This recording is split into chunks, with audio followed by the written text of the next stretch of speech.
Sup, yippee-ki-yay. I hope we are surprised tonight.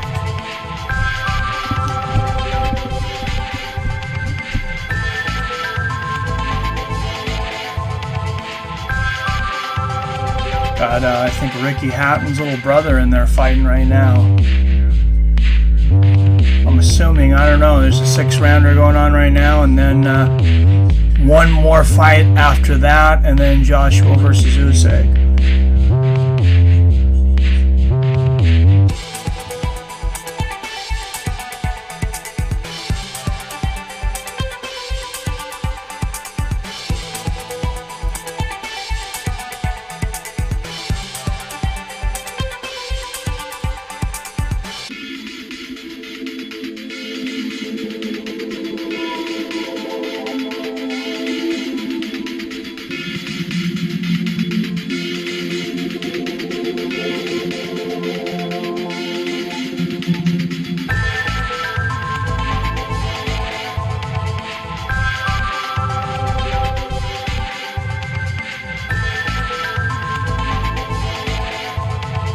Mills Lane's still alive, man. Scared me for a second. I had to check the internet there.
Alright, what's going on, everyone?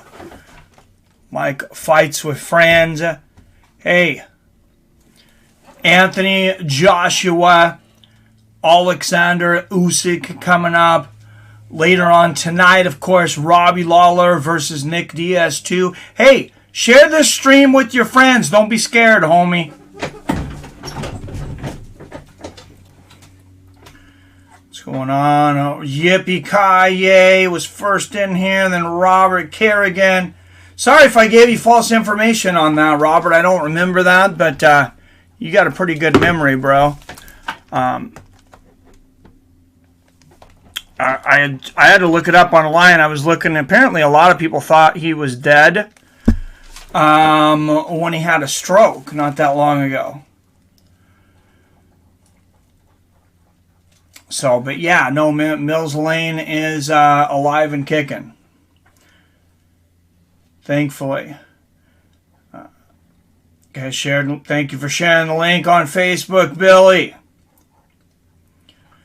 That sucks that you're sick, man. You paid $120. Friend cousin, 1 second pro fight. Last name Balkan. Well, congrats to him. Sorry you didn't get to see the fight and you've been sick, man. I hope you're feeling better. So we're going to start this Hatton Martinez fight. I figured I'd just stop the timer because we're going into round 5 here. Is this Ricky Hatton's brother? I was just guessing. I honestly don't know who this guy is.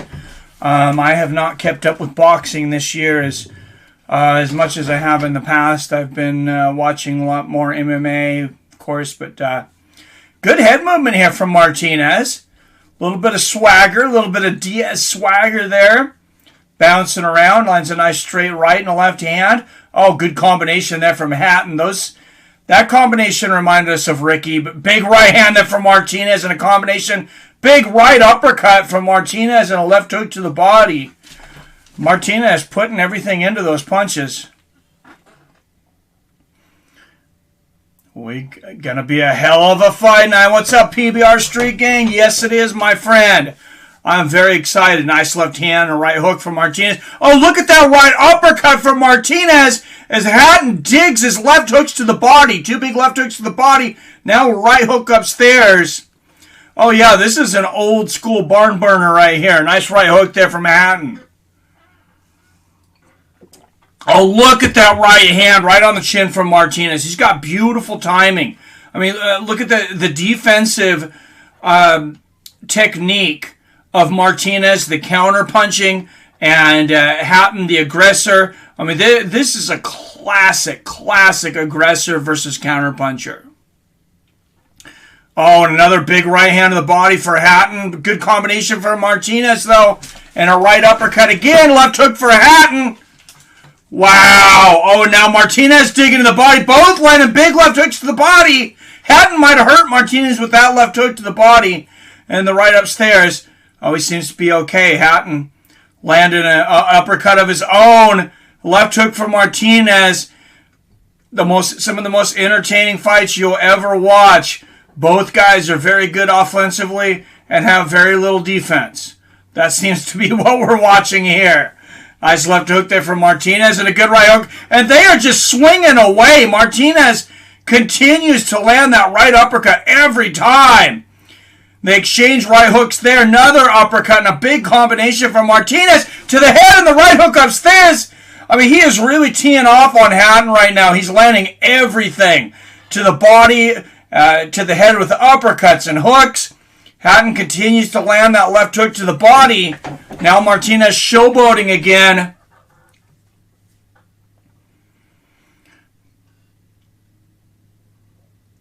And, Ricky Hatton's son. I said younger brother earlier. It's his son, Campbell Hatton. Oh, nice right hook to the body there from Hatton. A big combination from Martinez. I mean, Hatton's in a dogfight. He's going to... I wasn't paying full attention to the first couple rounds because I was setting up for tonight. But... Martinez seems to be piecing him up pretty good here as of late. Yeah, he does need to put in some work. PBR Street Gang with the first super chat of the night. Thank you, my friend.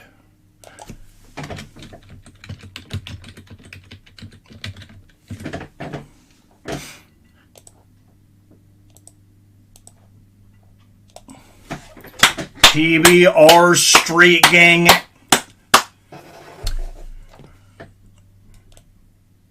Starting to fill up that tip jar on the night. Well, we got two events tonight. I think probably won't be the last super chat.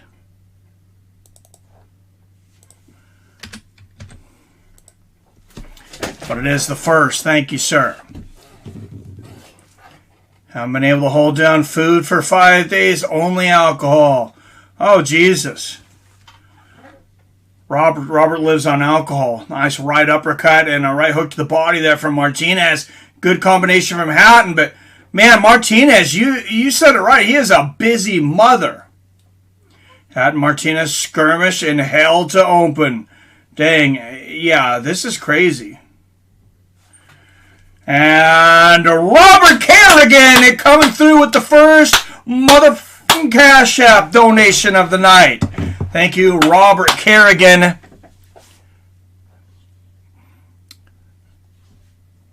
For donating through the Cash App. Our second way to donate now.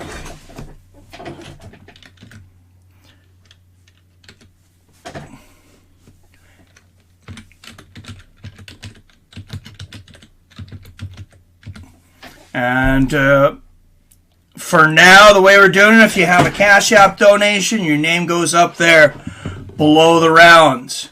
And at least until the next Cash App donation. Good combination there from Martinez. Hatton digging to the body. He seems a bit desperate. He's really winging those uppercuts right now. Nice left hook to the body there. Imagine growing up with your dad being Ricky Hatton, though. I mean, talk about the pressure. Straight right and a left hook to the body there from Hatton. Would you even want to be a boxer? What would you guys? If your dad was like one of the greatest pound-for-pound boxers of all time, would you want to like go be a lawyer or something? I mean, that's a lot to live up to. Good combination there from Martinez. The left hook upstairs from Hatton. Big 1-2 from Hatton. I mean, Hatton, just like his dad, you know, he's going to take it to the end of the fight. He's going to keep moving forward and landing punches. Nice left hook to the body. And I think he's winning this round. I didn't see all the other rounds, but, you know, Martinez has been very busy on this is the fourth round since I started watching. Nice left and right uppercut there. Oh, Hatton landed single shots. That's the difference. Martinez landed a big combination. Big left hook to the body and a right uppercut. Martinez trying to finish this right here. He says, I don't want to chance the judges here in England. Oh, big hooks and uppercuts. Oh, my goodness, that uppercut about took Hatton off of his feet. Hatton landed a right hook. Both guys swinging for the fences here. Difference is Martinez was landing most of his shots. Another big right hand from Martinez. Oh, my goodness, what a combination to end that up. Wow, and Martinez just pieces Campbell Hatton up in these last 3 rounds. Well, yeah, I hope you're feeling better, Robert. What's up, New Britain Paulie? You're not tardy this time, though, my friend. Breaking new.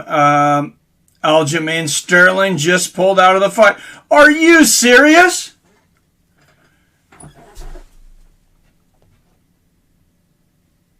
Is that a joke, or are you serious? Did Aljamain Sterling just pull out of the fight? Oh, my goodness. Are you sending me on a wild goose chase? You guys could do that pretty easily. I would look up like probably everything that was major like that because I'd want to know.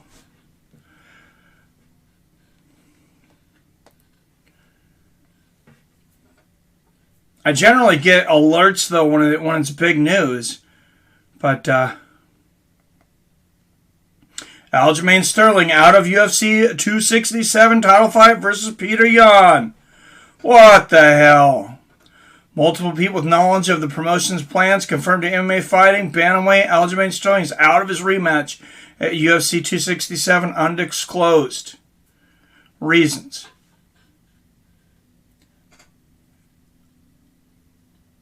Oh, a lot of boos here. Campbell Hatton getting the hometown decision here. Did anybody watch that whole fight? From what I seen of it, Martinez was whooping his ass.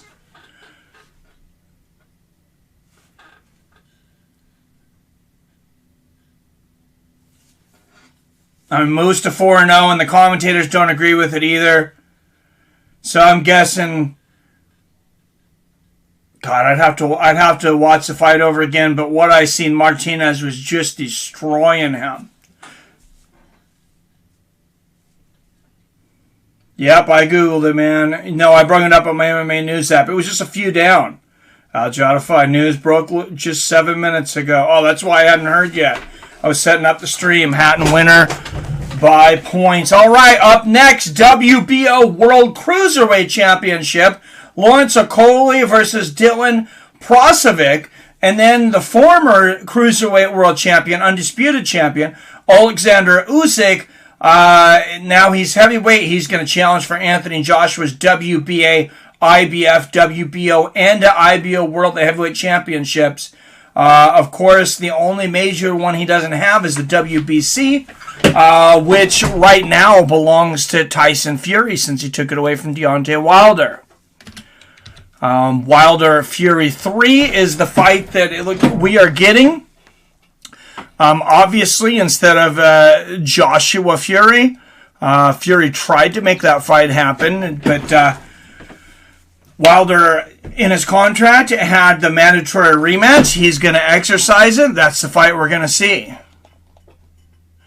Well, it's boxing, so that's the fight we hope we see. Callum Smith had an amazing KO earlier on the card. Oh, Hatton winner by points. That fight was rigged. Oh, that decision was definitely, from what I seen, the decision, was pretty ridiculous, man.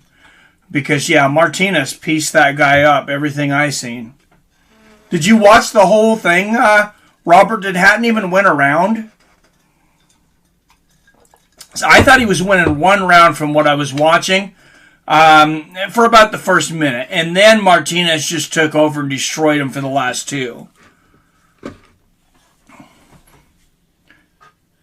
You already know us hardcore MMA fans are always on top of breaking MMA news. Yes, you are. Yeah, I seen Callum Smith on this card, Billy. I was thinking, man, I might have to go back and watch that because Callum Smith's a stud. Glad to see Roy Jones Jr. at ringside. He had announced when he was on Joe Rogan that he had a deal. He had something coming up with broadcasting, but he was still getting paid from HBO for a while because, of course, they cut their boxing coverage, which is sad. But now he's over here, at least for this fight with the zone. I don't know what the contract looks like. Jim Lampley, of course, was going to do the Triller fight. Decided to back out. Respect to him when they brought in 58-year-old Evander Holyfield. It's one of the best boxing arenas in the world. Absolutely. Oh, Hatton one round. Out of 6? That's pretty sad, man. That's pretty sad. All right, co-main event coming up next, so guys. And, man, I am so excited about Nick Diaz fighting tonight, though. I know it's the hardcore MMA guys in here right now. And, man, it feels like 2004 again. I'm always excited to do the streams. I enjoy doing the stream, talking to you guys and everything. There's some cards where I'm just kind of like, yeah. You know, if I wasn't doing the stream, I'd probably do something with my family during the day and watch this, at 2 o'clock in the morning or while my wife's at work or, whatever. I might watch it, but I'm not going to stop my life, to watch it live if I'm busy. This fight, this is one of those big ones that if I wasn't here with you guys, I would definitely have, 10, 12 people over at the house or, be at a bar with a big crowd or something. I mean, this really feels like Fight Night, like when Fight Night was special, and this feels special.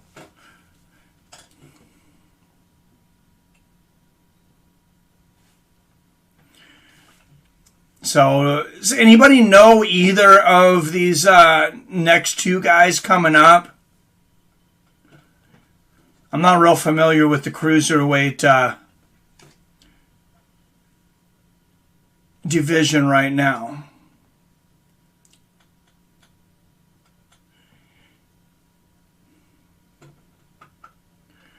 But Lawrence Okolie, 16-0.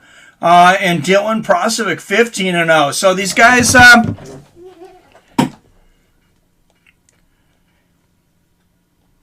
you know, they're both undefeated at least.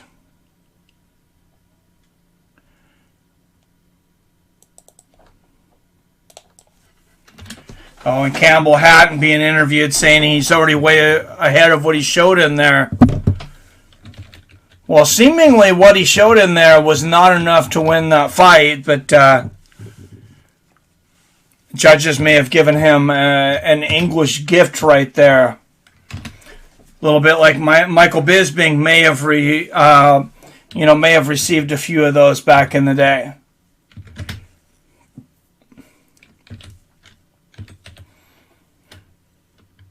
And while we're on the subject, I believe Darren Till did it as well, because even though that was a disappointing fight because of both fighters staying just out of range, that Darren Till Stephen Thompson fight, I thought Stephen Thompson won that fight, but it was also in England. So rumor Nick was pressured into fight by his team. Don't be surprised by a Lawler KO of Diaz tonight. Oh, there's a lot of rumors, man. There's a lot of rumors. I don't know. Well, he says if he beats Robbie, he wants Usman, which is absolutely crazy, of course. But I don't think Nick's going to do something that Nick doesn't want to do. Maybe Nick needs the money. I was listening to that interview on ESPN. He was talking about how, they had some issues. He had some issues, or his business partners, with the gym he was running. How can a gym ran by Nick Diaz, by the way, not be making money? And these cardio kickboxing gyms, they're just making money left and right. They're making insane amounts of money. But you get a real MMA gym, and most of them don't make money. It's crazy, but these cardio kickboxing gyms, you get, the wives of these rich businessmen and, not the stereotype or whatever, but, they get a more well-to-do clientele a lot of the times. People that don't really know fights a whole lot, but they just want to stay in shape. They want a different way to work out. And all of a sudden, they're making a ton of money for doing cardio kickboxing. Diaz for the win, says Jeff Johnson. Yeah, I hope so, man. That's what I'm hoping.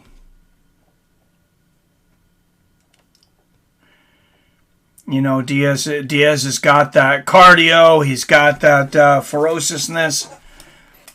I think he can do it. Back, and I can't wait to see you fight for the title. What's up, Train by day, Joe Rogan podcast by night, all day. He's coming, guys. Later tonight, he's coming. Most likely, Nick Diaz should enter the cage. About, I'd say probably 8:30 Pacific, because he's halfway through the card. He's that magical 3 spot we talked about right before the co-main event, but it is a 5-rounder. That's going to be really interesting. You will know real fast if his head is in the fight. Well, I get what you're saying, and I agree with you probably mostly, Billy, but he's always a slow starter. And, Nick Diaz he's a guy also that admits, he doesn't like fighting. And I think he made fighting something. He knew he needed to make money at it. And what he did with the volume, the peppering, the trash talk, he doesn't create a regular fight for people. He creates an entire environment. And I believe what he was trying to do, at least in his young days, is he was trying to simulate the situation that he grew up in the ghetto, in the poor areas, where it was very uncomfortable. You could be getting jumped all the time, robbed, whatever. He knew he could handle that. He knew most of these other fighters had not experienced that. So I think, part of the genius of Nick Diaz was, let's put these guys in that situation.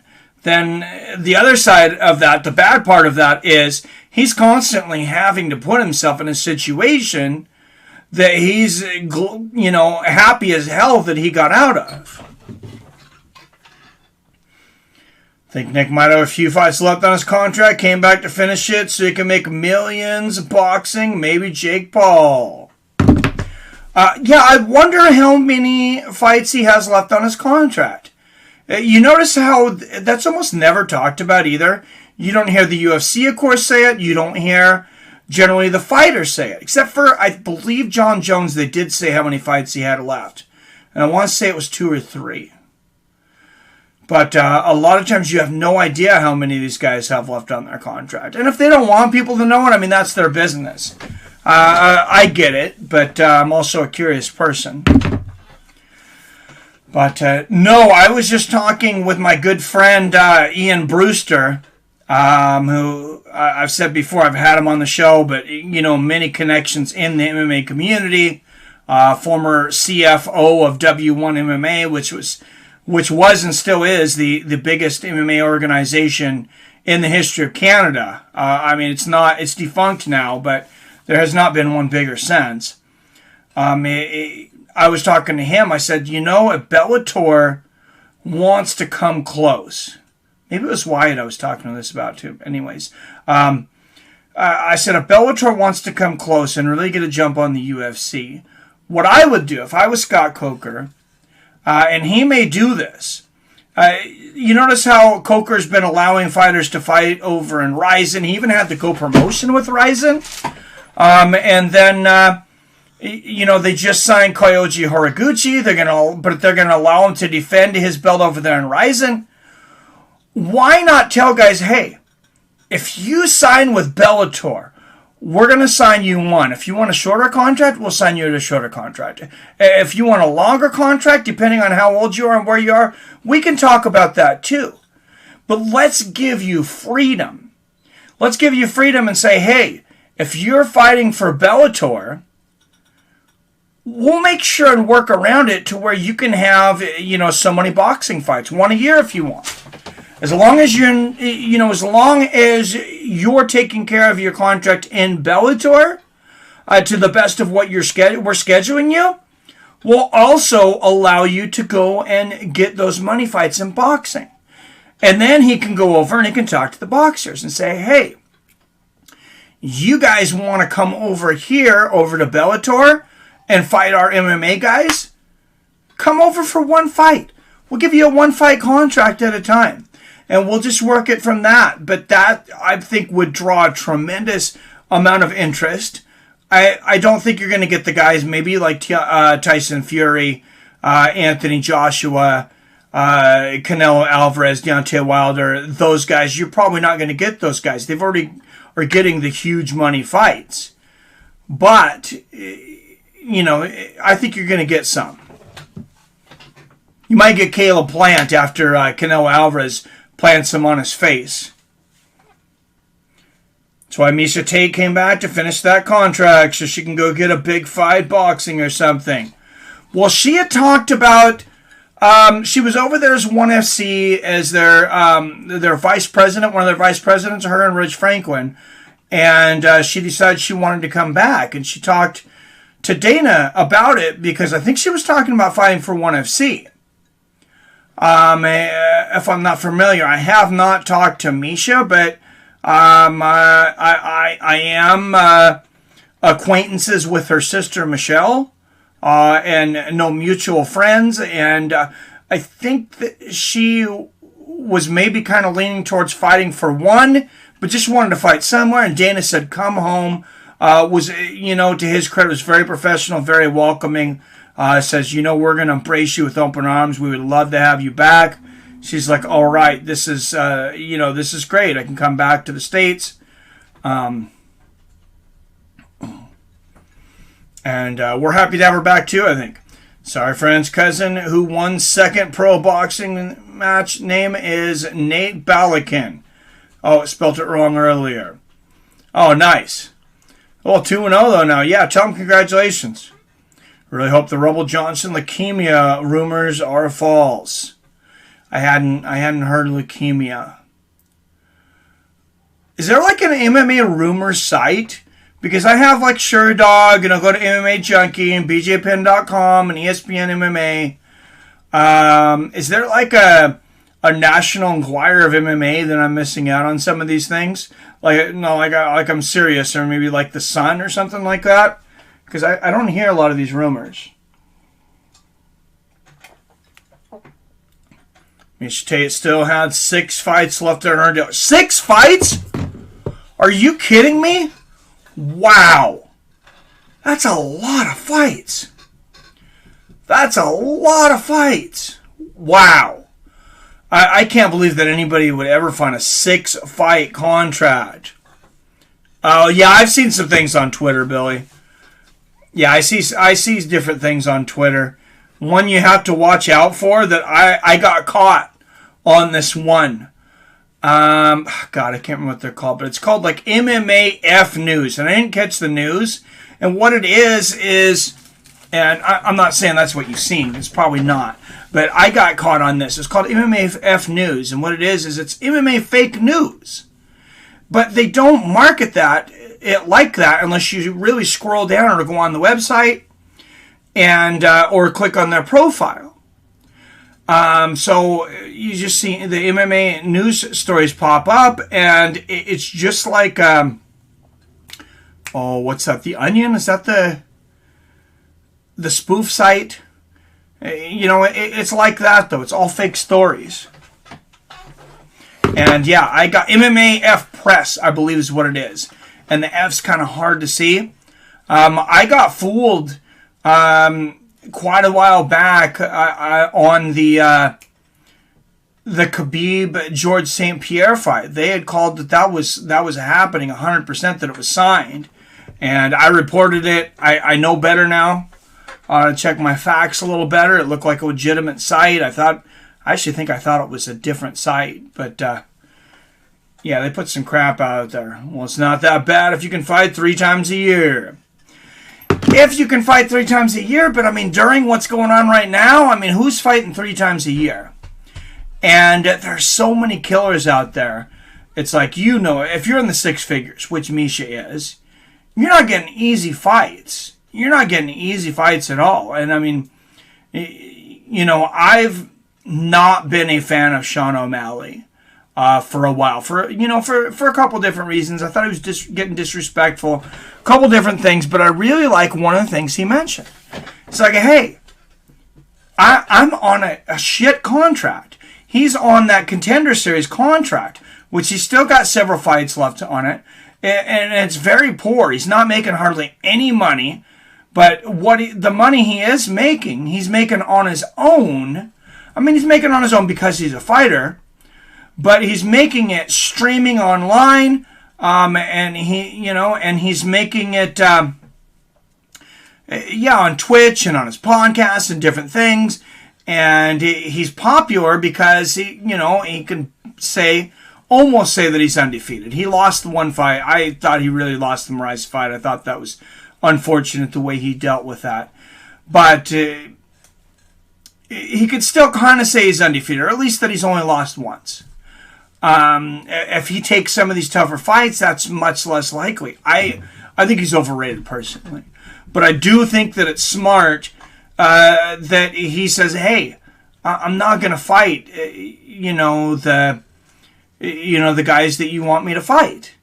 I'm not going to, go out there and risk getting injured by Jose Aldo for $30,000. I'm going to go out there and fight, Joe And, Joe Duff Beer that just got off his couch or something. Some guy you called in on a late minute notice 2 weeks ago. Kevin Holland just did 5 fights in 1 year. Yes, he did. Yes, he did. Yeah, he's a stud. He's a stud. There's some things that bother me about him, but you're not going to agree with everybody on anything. But mad respect for Kevin Holland for just being that guy anytime, anywhere. Let's do it. Did a Barstool Sports interview and said they are doing the Masvidal versus Leon Edwards fight. Really? When was that? I was very, very surprised that Leon Edwards turned that fight down. And I realized, he deserves a title shot. And he was well within his right to say, I don't want to fight until... Probably not smart, because they just dropped him out of the rankings not that long ago. It never goes well for these fighters that go head-to-head with the boss. But the other part of that is I think that's a pretty good matchup for Leon. If it's a big money fight, that's going to draw a lot of fans, and maybe he's smarter than some people give him credit for. Maybe he's seen this and says, hey, I'm going to, I'm going to refuse this fight until they come back with the money I want. If they give me enough money, I'll take the fight. In that case, I would agree with him. Interview took place Thursday. I'm going to have to check it out. I have to get Dana on here. He does several different podcasts, and sometimes he'll do just like kind of an oddball podcast that doesn't have a whole lot of viewers. So it'd be nice to get him on here.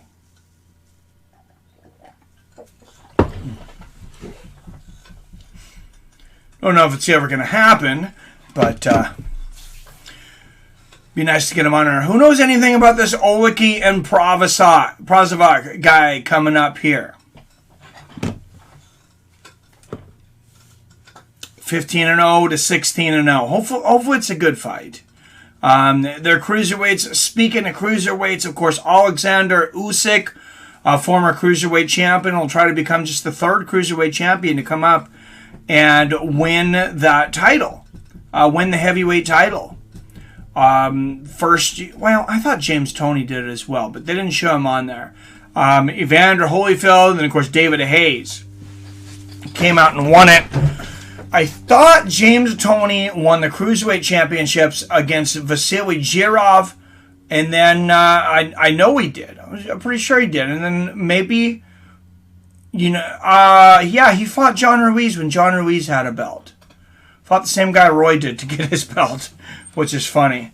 They just, Roy knocks out John Ruiz. Roy moves back down to light heavyweight. John Ruiz, the Don King fighter, just somehow ends up with the World Championship belt again, and then James Toney beats him for it. One of the worst heavyweight champions of all time, by the way. I don't know why I felt the need to hate on John Ruiz, but man, that guy was not fun to watch his fights. They were not entertaining at all. Usyk and Joshua both won gold medals in the same Olympics. Usyk won the heavyweight gold medal in 2012, and Joshua won the super heavyweight gold medal in 2012. All right. So, Dylan Prossovich, 15-0, 12 knockouts, making his way to the ring right now.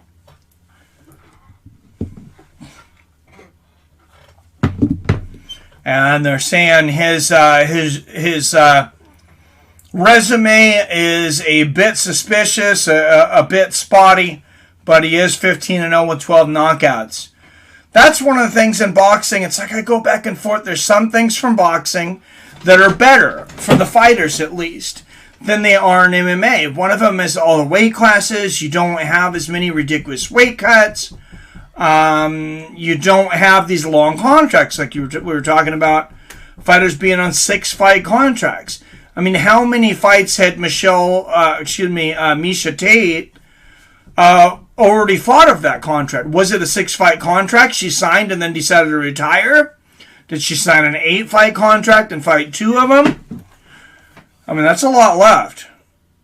James Toney won boxing titles in middleweight, super middleweight, and cruiserweight. That's it. Toney was never a heavyweight champion. Oh, was John Ruiz not a champion when he won it? I was wondering why they didn't mention him. Well, that's what you get when you argue with when you argue with the zone here. Here I am thinking I know more than they do. I should know better than that. Did he fight John Ruiz, or did I imagine that? I know he fought Vasily Jirov, one of my favorite fights ever.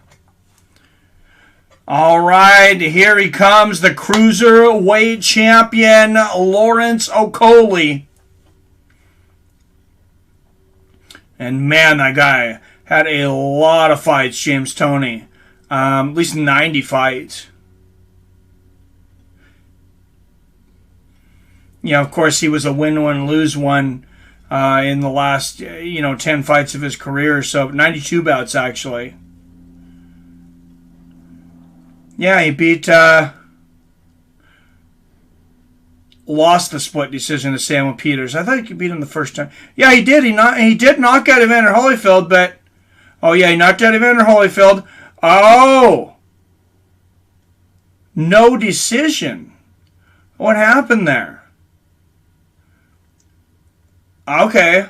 Billy got me. John, for the WBA and IBA World Heavyweight title, it was a no decision. So it was overturned later, apparently. Doesn't say here on BoxRec what happened.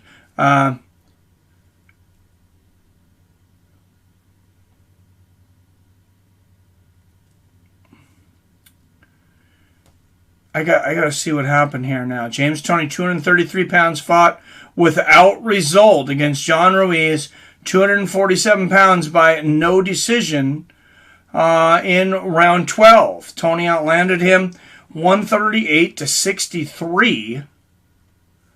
All 3 judges had it for James Toney, but I don't know what happened here.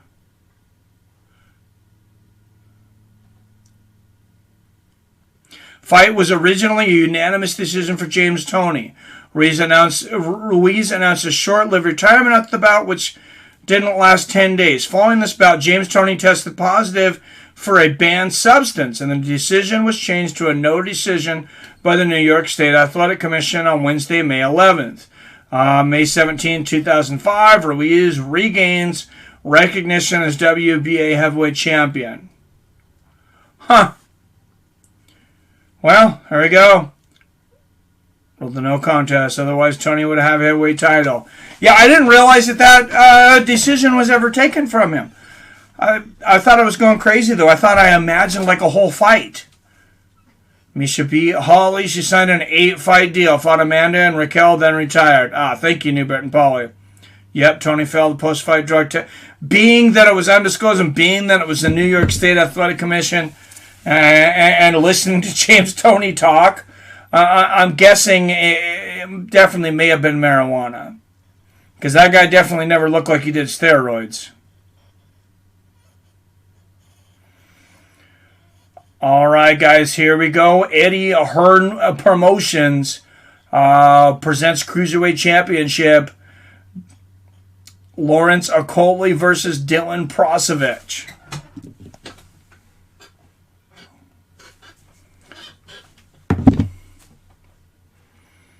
And, of course, later, still to come tonight, Nick Diaz. Return of Nick Diaz versus Robbie Lawler. I don't know if James Toney was on steroids, but Nick Diaz says everyone's on steroids. That's ridiculous. I never did steroids in my life. That's another thing I'll tell you right now. I know all the fighters, and they're all on steroids. All you motherfuckers are on steroids. All you motherfuckers, all you're on steroids. I already know that.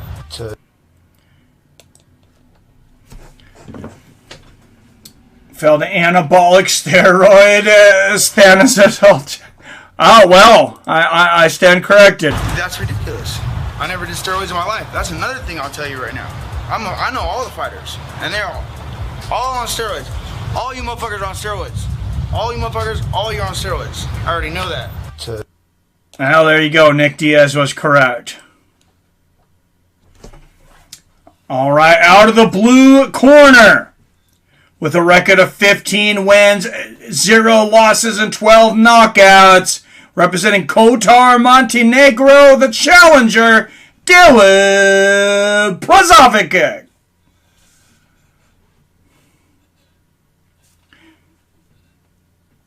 2 undefeated cruiserweights. Co-main event here for the Anthony Joshua Oleksandr Usyk Heavyweight Championship. And across the ring in the red, another hometown fighter.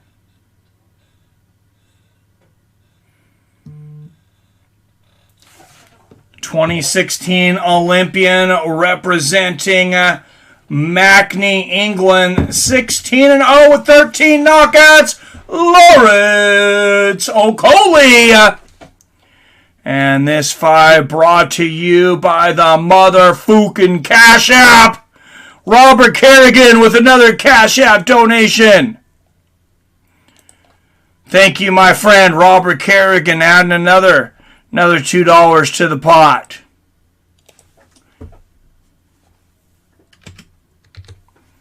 All right.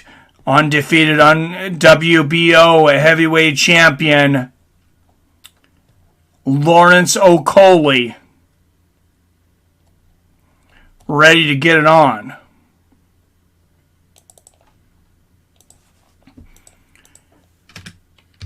Yes, Robert Kerrigan up there. Leaderboard to himself there on the Cash App leaderboard until somebody tries to knock him off there. $5 on the night. And $2 super chat donation. Thanks again from PBR Street Gang. They went and got smashed by Randy Couture. Yes, he did. And I imagine Randy says, hey, you can go on all the steroids you want. I'm going to take you down and you're going to lose. All right, champion Okolie in the black and white trunks. Prossovich in the black and gold trunks. If you're watching along on DAZN, if you're just listening, I will give you the play-by-play and try to make it like you're right there. Nice left hand there from Okolie. A right hand to the body in the clinch. Referee's going to break him up there. Okolie throwing big shots early. Good jab there from Prossovich. Yeah, Prossovich 15-0, but I mean by far his toughest competition here. Oh, big right hook there from Okolie.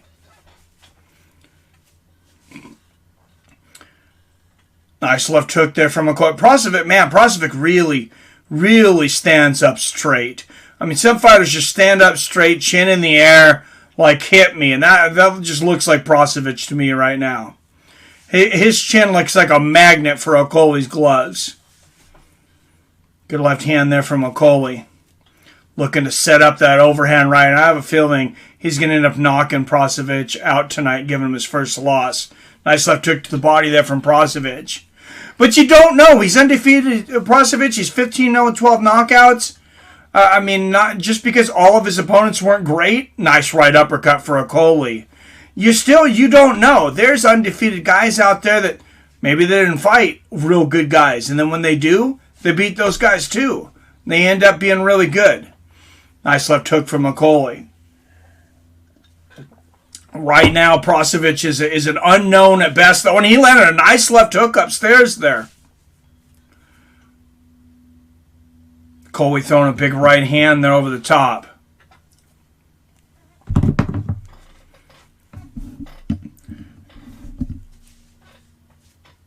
Nice left hand there from Prossovich, and then a hold.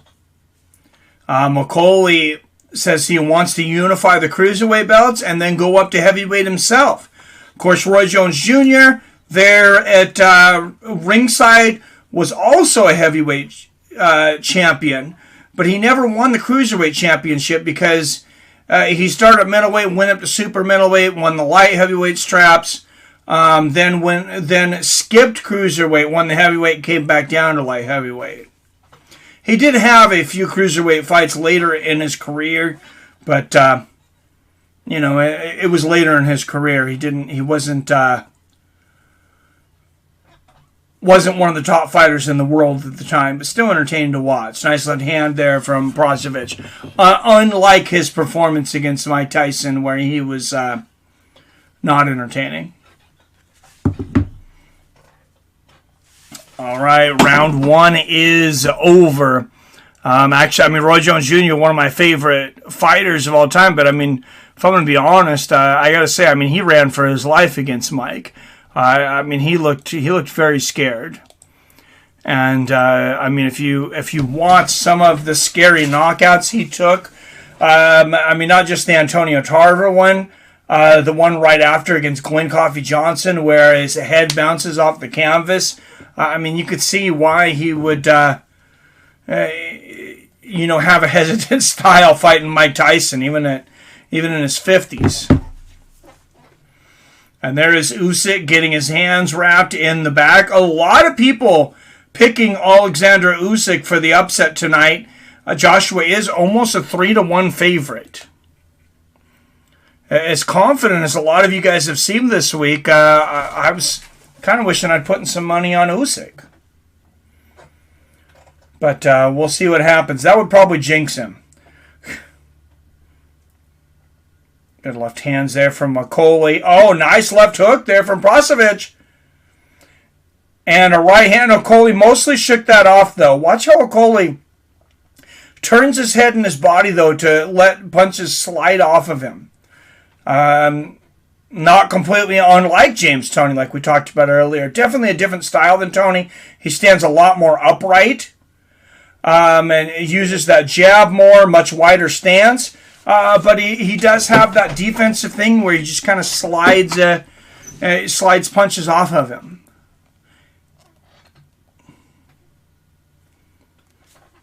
And you got mentioning James Toney earlier. I miss watching that guy fight. That was one of the most entertaining fighters to watch, in my opinion. Nice exchange of left hands there. Now a left hand to the body. Right hook for Okolie. Okolie opening up here. Nice left hand and a right hand there from Prossovich. Okolie standing right in front of him. Nice 1-2 from Okolie. Lands a jab right on the chest of Prossovich. So, here's the thing. Yeah, Prossovich, he may not be expected to win, but like I said, he's undefeated. And Okolie's he's not fighting the best defensive fight here. He's right in front of Prossovich to be able to hit. He's not circling. He's not even really bending his legs. He's standing very upright.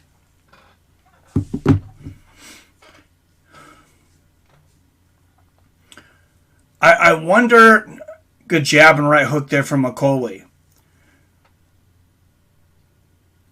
A little more of a dip in his knees now from Okolie, but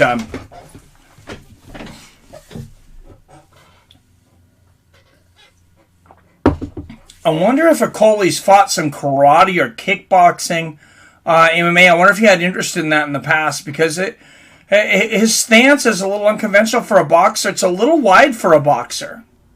Oh, big right hook there for Okolie. Here he hurt Prossovich. Prossovich is down. Prossovich is down. I did not expect that to take long, and here it is. Prossovich already on the canvas. I'm pretty sure this is...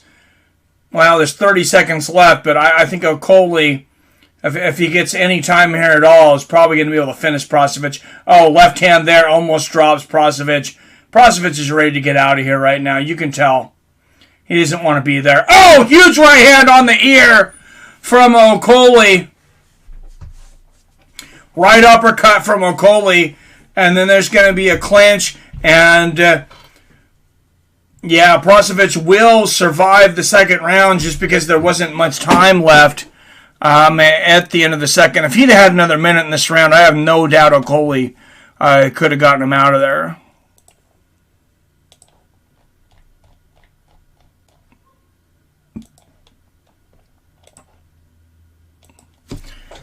But we will see a third round.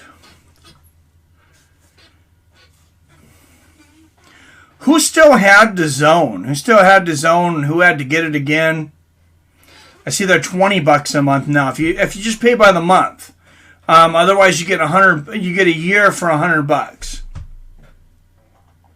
Still pretty damn good. I mean, really, honestly, that's still pretty damn good, in my opinion.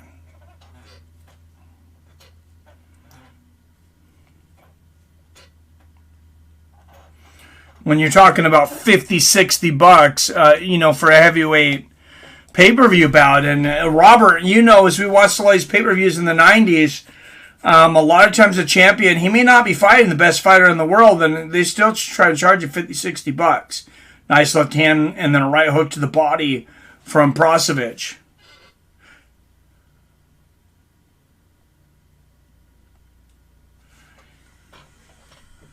Good right hand there from Okolie. We'll see how Prossovich is able to recover after being floored the last round. He definitely, you know, is a lot less wobbly than he was at the end of the second. Seems to have his legs back underneath him. That was a wild left hook. Couple of good right hands. Right hooks to the body there from Okolie.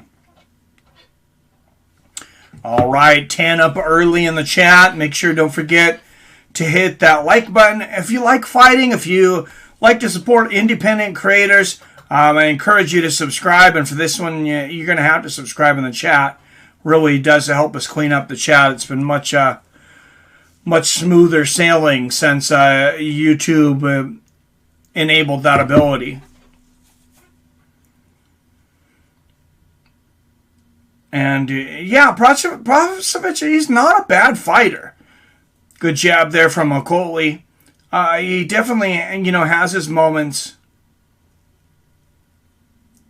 He's not a world championship caliber yet, in my opinion, but he's got some things to work there, with. Nice right hands to the body there from Okolie in the clinch. Well, referee didn't really need to come in there. They'd already broke themselves, but I guess he needed to feel important. Good right hand there from Okolie. Oh, Okolie swinging for the fences. Lands a left hook.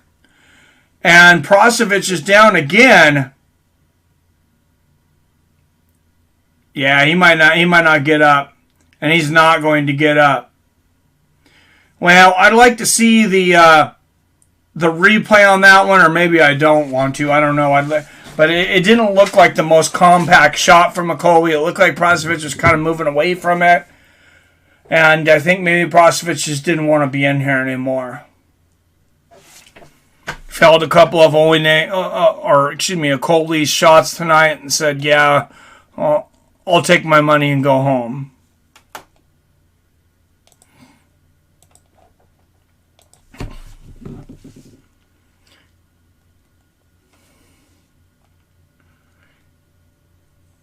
Diaz.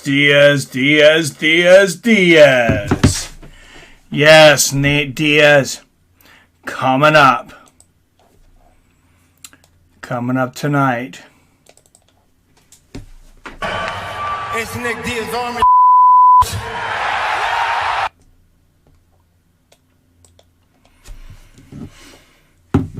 But first, coming up here next, Anthony Joshua and Oleksandr Usyk.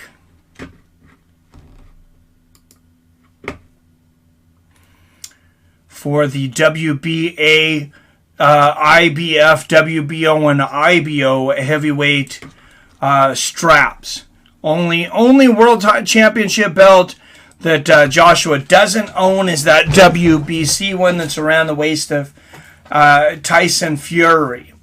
And, man, that would be a great fight. I hope we see that fight eventually. Anthony Joshua and Tyson Fury. I hope we see Wilder and Joshua as well, too. I want to see all those guys fight each other at one time or another, because I feel like for the first time in quite a while that, you know, we had three really legit heavyweights up at towards the top of the division. And it would be a sin if they didn't fight each other.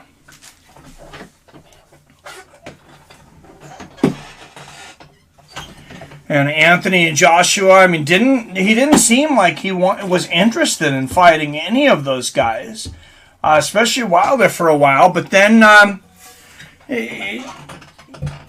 Fury beats Wilder, and all of a sudden he said he did want to fight Fury. Then Wilder said, not so fast. I'm going to exercise my immediate rematch clause. So that's how we're getting Wilder versus Fury 3. I'm not going to complain about that one either. It's a great boxing match. It's one of those that, it has potential to go down as a great fight in boxing history. First one was, it's got to be in the top heavyweight championship bouts ever. It really does. You had, Tyson Fury winning most rounds, according to, most experts. And then, of course, it looked like Deontay Wilder had bailed himself out once again, like he does, with that incredible power. Somehow, Tyson Fury gets up at a 9 count, literally like The Undertaker. He had been completely unconscious. Somehow gets up, comes back, and wins that round. And then, had the confidence to come into that second fight. And, of course, all hell broke loose in that second fight. We heard all kinds of excuses out of Wilder's camp from, all the way from he was tired from wearing the outfit to Tyson Fury had concrete in his gloves and just a lot of ridiculous stuff. That his corner man had poisoned his water, and it was a pretty sad scene to see. Hopefully Deontay Wilder can pull it back together. All right, guys, next fight up now, though. Anthony Joshua, minus 250 favorite, taking on Oleksandr Usyk, a plus 185. As Anthony Joshua, 24 wins, just 1 loss, 22 knockouts. Oleksandr Usyk, 18-0.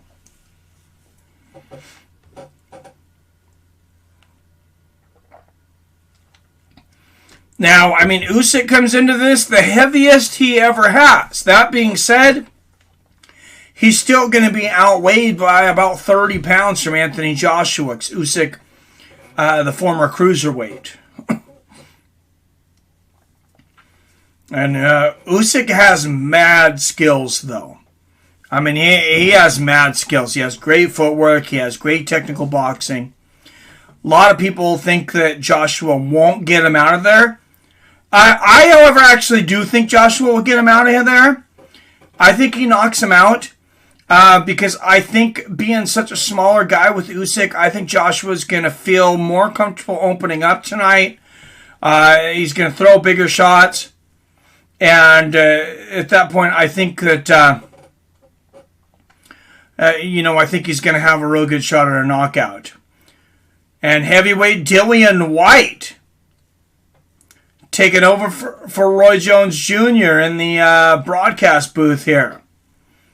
Definitely an interesting spectator. He would love to get the winner of these two gentlemen.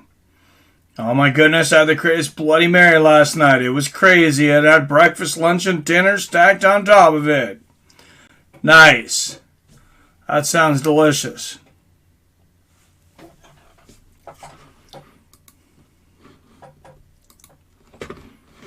That sounds absolutely delicious. Kickboxing is really not appreciated in this country. Shame. And you got Rico Vera, who's in Versus Over fighting for the heavyweight title of Glory coming up in December. Oh, I know. I can't wait to watch that fight. Going to get another delivered? What are we all drinking? Oh, you can get alcohol delivered there? That is a good thing, my friend. That is hard to argue with that. I'm drinking water now because it's going to be a very, very long night for me. But I have a 6-pack of a new favorite beer in the refrigerator for later. Some Elgin from Elgin Brewing Company here in Seattle. My favorite brewery in the world, actually. If you're able to get, I know it's local here, it's in Seattle, but if you're able to get a hold of anything from Elgin Brewing, if you like IPAs, whatever your beer is, whether it's a Pilsner, whether it's a lager, dark or light, find your beer, find the kind of beer you like in Elgin and try it, and I would be very surprised if it's not one of the best beers you've ever tasted. They make some high quality IPA. Shout out to Elgin Brewing Company.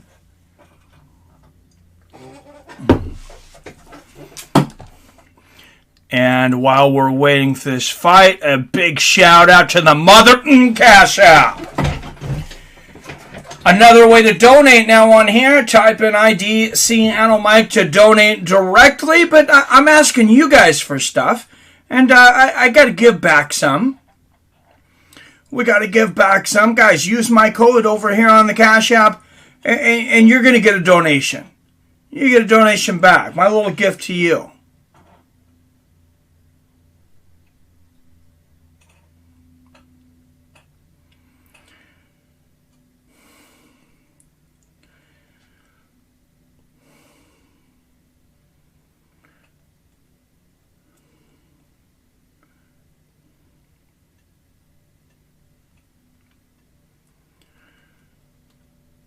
And they're saying Oleksandr is huge for a cruiserweight.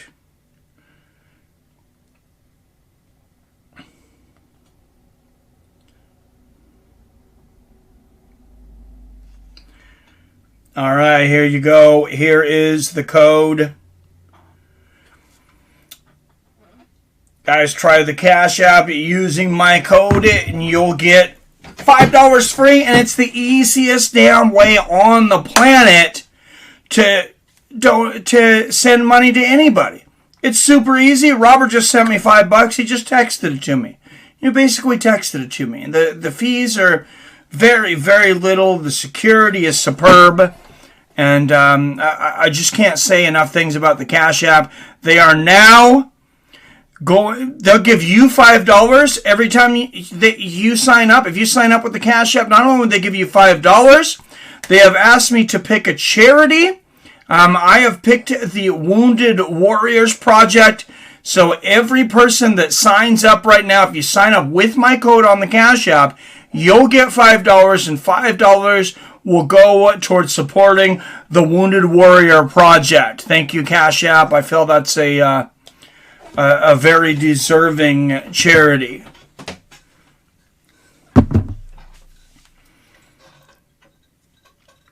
And Dillian White breaking these fighters down, being a little insulting here. Come on, Dillian. You act like you never failed a drug test or something. No. But no, he was talking about Okoli from his fight, and saying that he probably won't be able to stay at cruiserweight much longer because he has a hard time making that limit. He's a pretty big cruiserweight. So he may be able to challenge at heavyweight in the future. But I would think that Dillian White would challenge before Okoli, but how do I know? I'm back. Who won last fight? Champion Okoli. He knocked Prossovich out. Prossovich was a bum. I mean, he had some tools, that might be okay, some parlor tricks, but he was not a world-class fighter, in my opinion. At least not yet. So, all right. And we are getting there. Who do we got ringside now?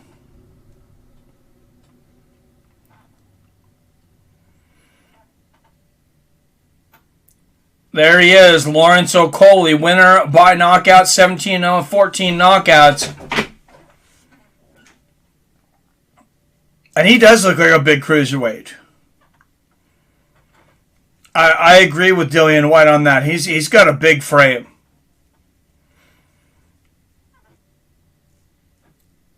Not surprising to think that he could at least make the weight of heavyweight. That's of course not, not saying that he would win a championship or anything. I don't know.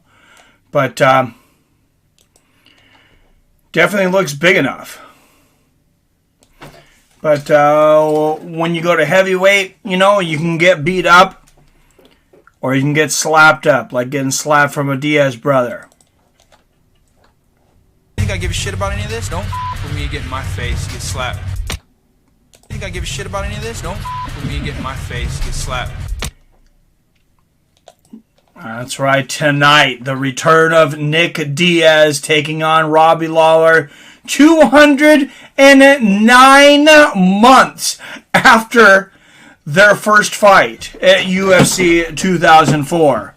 That is almost unbelievable. But, and this is what we deal with a little bit with boxing, of course. You got the, you got a lot of time between fights. Main event should be starting here soon, but let's throw a little boxing trivia out there while we're waiting.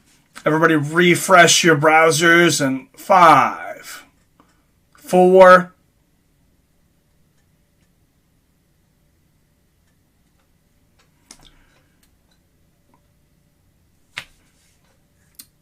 all right, gentlemen, and any ladies out there. When Evander Holyfield first won the lineal heavyweight champion, who did he defeat to win his first heavyweight championship? Who did Evander Holyfield defeat to win the lineal heavyweight championship? Knocked him out in the 3rd round. There it is. Billy Hughes, you are correct. It's one for the night. All right.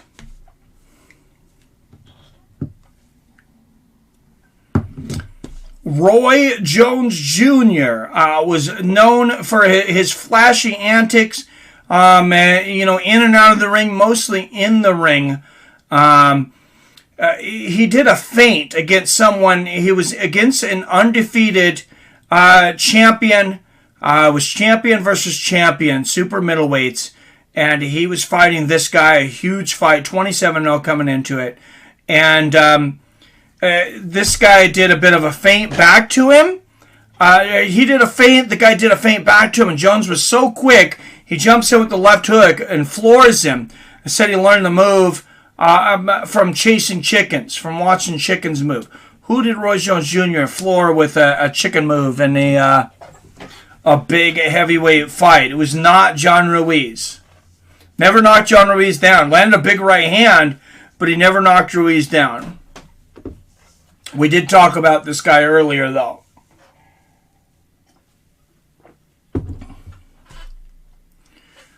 This guy fought John Ruiz. I think you'll know this now, Billy.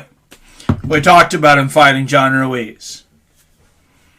James lights out Tony. Didn't hear questions. Keeps breaking up. Is the stream freezing, guys?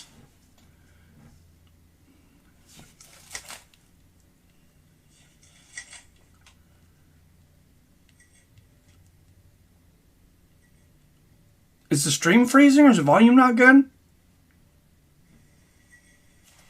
Is the stream freezing or is the volume not good? Yes, Tony. Okay.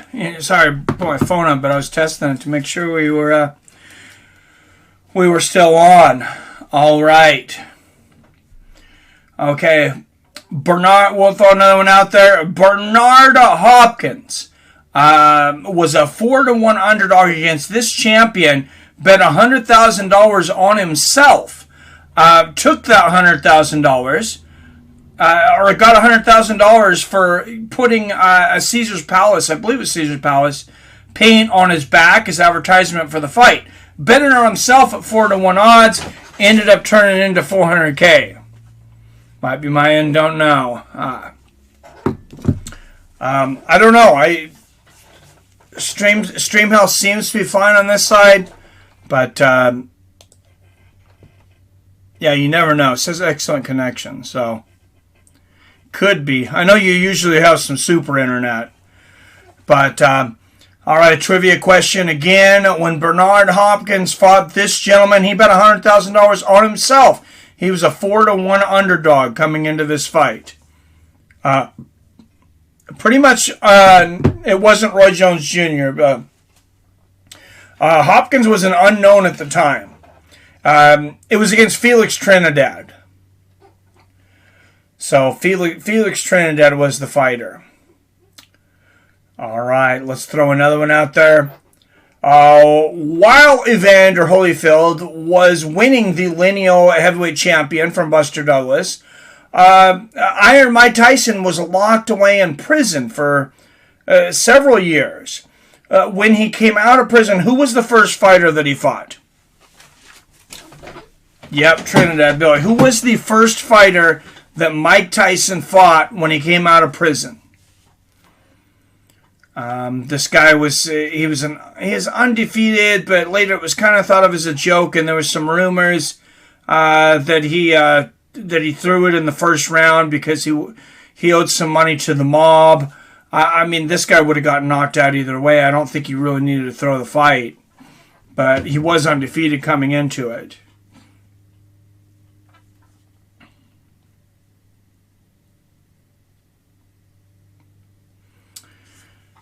So, who was Mike Tyson's first fight back out of prison?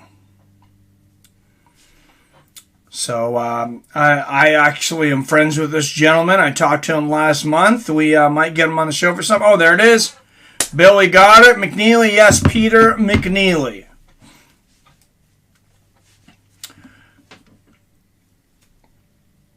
Peter McNeely got on there. And speaking of Nick Diaz, guys.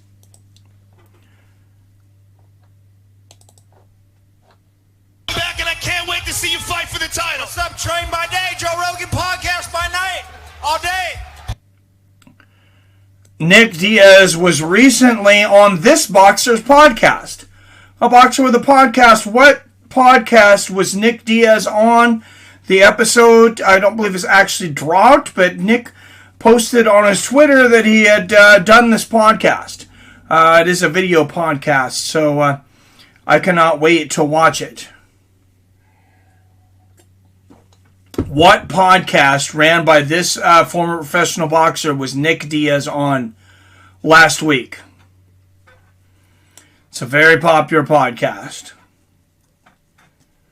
Well, definitely a very popular fighter. The podcast could get a little more advertisement, but we're going to give it to him there. Yes, Mike Tyson. Hot Boxing with Mike Tyson. And he had Nate Diaz on there. I imagine Mike might get a little better interview out of Nick than ESPN did. I mean, ESPN wasn't real happy with the... Oh, I'm not sure they were really happy with the 20 minutes that they got out of Nick. I think he was probably a little more open to a guy like Tyson. But should definitely be fun. Andre Ward. What's up, D-Brown? No, it wasn't Andre Ward's. But I think Andre Ward's been on there, though, I believe. He's been on there to help out Tyson. That's a good podcast, though. Hot Box with Mike Tyson. If you wondered what happened to Henry Cejudo, well, he's over there as the co-host on Hot Box with Mike Tyson. So you got two of the greatest combat athletes ever hosting a podcast. It's freezing off and on, so refresh browser, guys. I don't know. I'm not seeing any freezing over here. Let me know if anybody else is getting freezing, because if that's the case, YouTube's lying to me. They say I have excellent connection. Oh, now it's saying audio stream bit rate is lower now. Okay. All right, thanks, guys. I was wondering why the viewership didn't seem to be going up. All right, make sure and hit that thumbs up button if you're still in here. Coming up here soon, Anthony Joshua defending his WBA, IBF, WBO, and IBO heavyweight championship against 2012 heavyweight gold medalist Oleksandr Usyk. All right, let's throw another boxing question out there since we're watching boxing. Speaking of Iron Mike Tyson, Iron Mike Tyson was fighting this Polish powerhouse when Tyson was hitting him so hard that he quit on the stool. He actually quit and just walked back to the locker room in between rounds. It was later shown that Tyson had broken several of his ribs. He was bleeding internally, and that's why he just got up and says, "Hey, I guess I'm done." Yes, Andrew Galata. You are correct. Anthony Joshua, speaking of Anthony Joshua, when he won the lineal heavyweight championship, who did Anthony Joshua defeat to win the lineal heavyweight championship? Long-time heavyweight champion.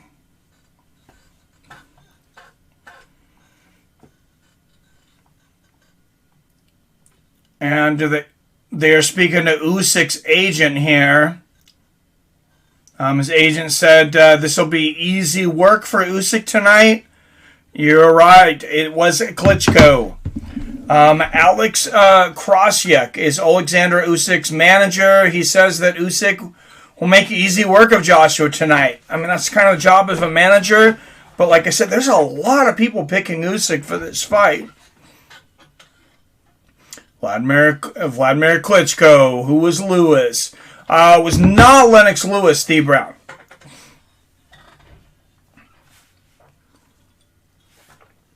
But it is rumored that Lennox could be getting back in a boxing ring.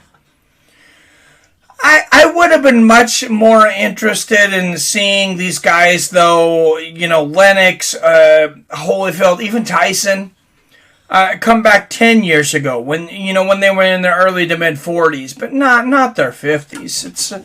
It's a bit much. Mike can look good. The rest of them, it's just Mike didn't take a whole lot of damage in his career. He had he was the big knockdown from Buster that he didn't get up from. Took some damage in those Holyfield's fights. Took a little damage from Lennox, but for the majority of his fights, he did not get hit much.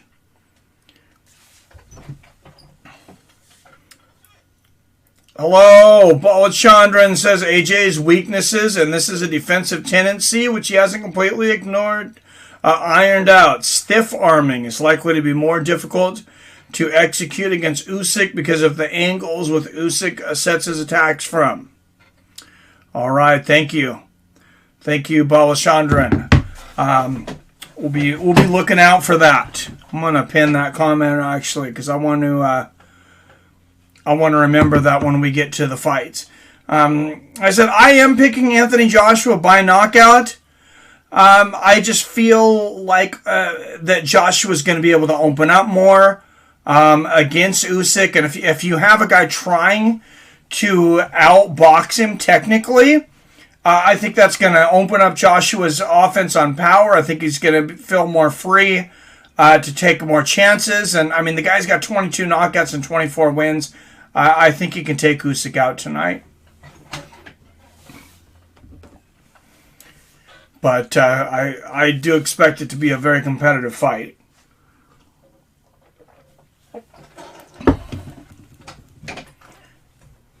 All right, let's throw another.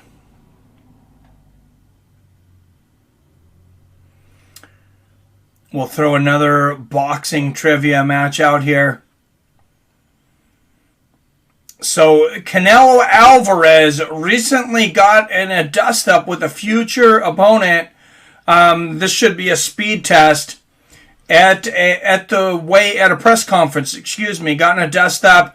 This guy swung at Alvarez, and Canelo ducked out of the way and popped him back. It looked like Alvarez pushed him first. This guy swung and missed by a mile. Robert Kerrigan, you are correct. Caleb Plant. What do you think of Caleb Plant's? What do you think of Caleb Plant's chances in that fight, Robert? I really like Caleb Plant. I think he's an underestimated technical fighter. I just feel like Canelo's going to be too much for him, though. Canelo's one of the best in the world. And one of the best pound for pound out there right now. And Caleb Plant, I don't think he's quite there. What's up, MMA Knowledge? Hey, just looking forward to a great night of fights, man. Just watched a couple good fights. Billy says put a small bet on Joshua to end by KO. I would do that too. Dana's trashing Showtime over allowing that debacle to happen. Out of all people, he was standing there. He's been standing there. Sean Shelby, they had 2 fighters hit each other in the middle of a fight, and then Dana was standing right by fighters and couldn't break him up after he criticized Sean Shelby. That's hilarious. That's hilarious. I think it's 60-40% chance of winning. 60% Canola, 40 Plant. All right, Robert's got a great boxing mind.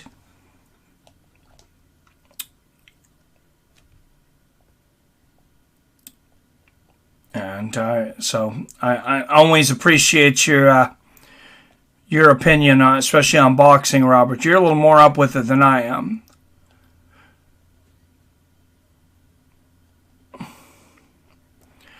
I'm looking for on here. Sorry, yes. Anyone wants to give me your take, guys? If you want to call in right now. 2 fights with friends. It looks like we're going to have a little bit of time in between fights. You want to give your opinion on the fight upcoming, on any of the UFC fights tonight, or anything else going on in the combat world? Give us a call, 425-791-8730, and let's get the conversation started. You got Daukaus tonight. Oh, who's Chris Daukaus fighting? I remember looking at this. Is he fighting Jalen Turner? I had to look on that fight. I know.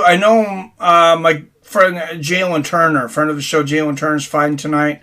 Always got to root for guys that give their time to be on the show. Yes, I'm a bit biased there, but they were nice enough to come on. Oh, no. Turner's fighting Euros Medic. That's right. Who is Daukaus fighting? Oh, Shamil Abdurakhimov. That's right. Yeah, I hope Daukaus gets it done. Abdurakhimov he's a tough dude. But yeah, I got Daukaus. You too, I'm guessing. Terrence Bud Crawford, best pound for pound in my opinion. He's very good. My guy's Teofimo Lopez right now. After what he did to Vasil Lomachenko, and he's very, very young. He did it easily. He'll be fighting here again soon. But Crawford, Crawford's definitely right up there. What's up, Kevin from Chicago? No, they're still interviewing like different random heavyweights and things at ringside. This is one of the small things that bugs me about boxing. I'm glad we get to watch these fights tonight, but man, they really drag it out. And looks like we're getting a call from Robert Kerrigan. You're on Fights with Friends. What's up, Robert? Hey, how's it going, everyone? Surprisingly enough, I got Usyk tonight. A lot of people have Usyk tonight, and I was a little surprised that he's as much of an underdog as he is. Yeah, me too. Really surprised. I've never been a fan of Anthony Joshua. I really don't think he's that impressive. I don't know what it is, but he's never really impressed me. Yeah, I think he beat a Klitschko when Klitschko was, towards the end of his career. Yeah, he was at the end of his rope, And then he didn't really want to fight top guys. He didn't want to fight Deontay Wilder. And he was dodging everybody, and that's what I don't like about fighters. I love fighters that are down to fight anytime, anywhere, last minute. They're the best. So I got a question for you, and I have a little conspiracy theory on this, maybe. Do you think he really wanted to fight Tyson Fury, or do you think he knew that Deontay Wilder was going to exercise that mandatory rematch and just say, hey, I can look good by throwing my name out there. Oh, I think everyone knew he was going to do that. I expected it. I already knew that was going to happen. Yeah. I knew that the Deontay Wilder and Fury fight wasn't going to happen. I mean, the other fight, Fury and Joshua, yeah. Other fight, you know. Yeah. Do you think Joshua ever fights either one of those guys?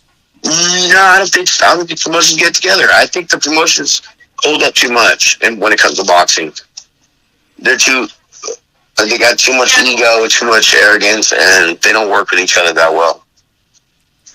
I mean, that's the thing that bums me out. Yeah. That's the thing that bums me out about TFM being on Triller. You know, like, what good fights he's going to get on Triller? Who's going to play ball with Triller? No one wants to play ball with Triller because they think they suck. Yeah, I was really surprised to see that they signed Teofimo Lopez. And, I mean, you know, maybe he signed with them just because he's young and maybe they offered him a lot of money. They did. Or they gave him a boatload of money.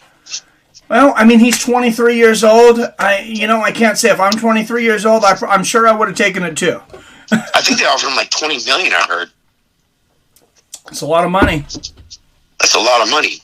Yeah, especially for the lighter weight fighters. I mean, I think he can be a superstar, but those lighter weights... I do too. I think his dad gets his way too much, so his dad's too much. Yeah, that I watched that Brendan Schaub on Below the Belt. He does his food truck diaries.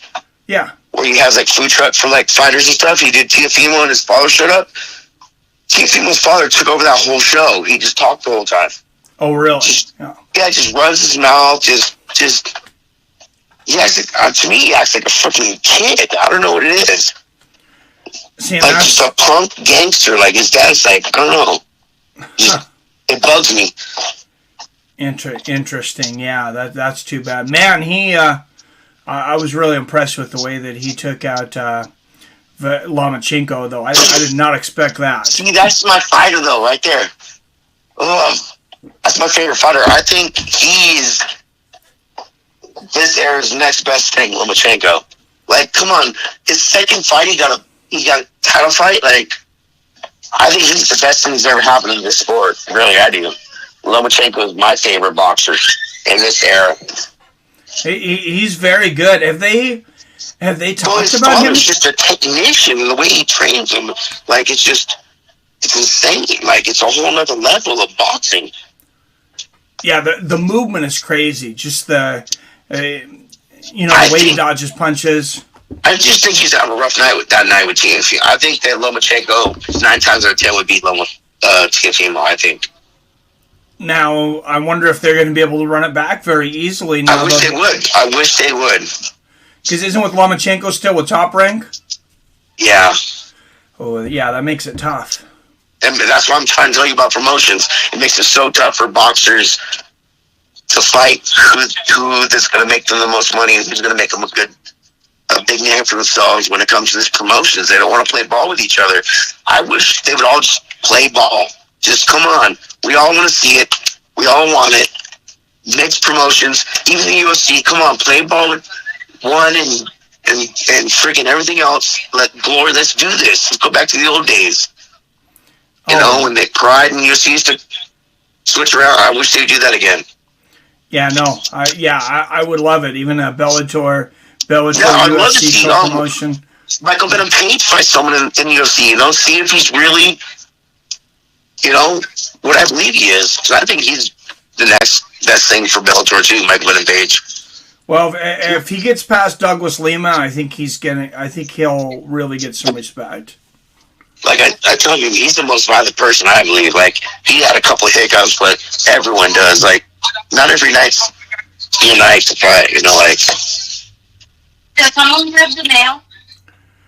Yeah, that's what No. Did someone grab the mail? Oh, sorry. Oh, no problem. I'll put the phone away there. Yeah. Okay. Anything like mail now? Sorry. Oh, no. You're okay. I'll turn you down, mute you here. So. All right. I'm the oldest in the house, so everyone calls me uncle and everyone asks me for everything. Go to the chat here. Billy says Joshua signed a long deal with the Zone. I don't like the Zone either's promotion. I'm sorry.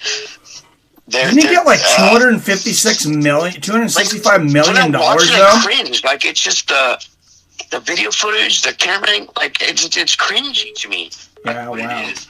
The Zone and Thrill are cringy when I watch their promotions. All right. Well, thank you, Rob. We got another call. I'm going to give somebody else some time here. So tonight I got Ortega, I got Valentina, and I got Diaz. All right, Ortega, Valentina, and Diaz. Thank you, Robert Kerrigan. All right. Later, guys. Later. Thanks. All right, whoever that was calling, Chicago, go ahead and call in again. Was that Kevin from Chicago?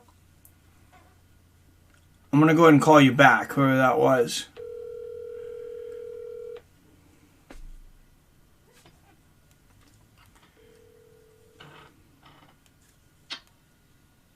Hello, you're on Fights with Friends. Mike, what's up?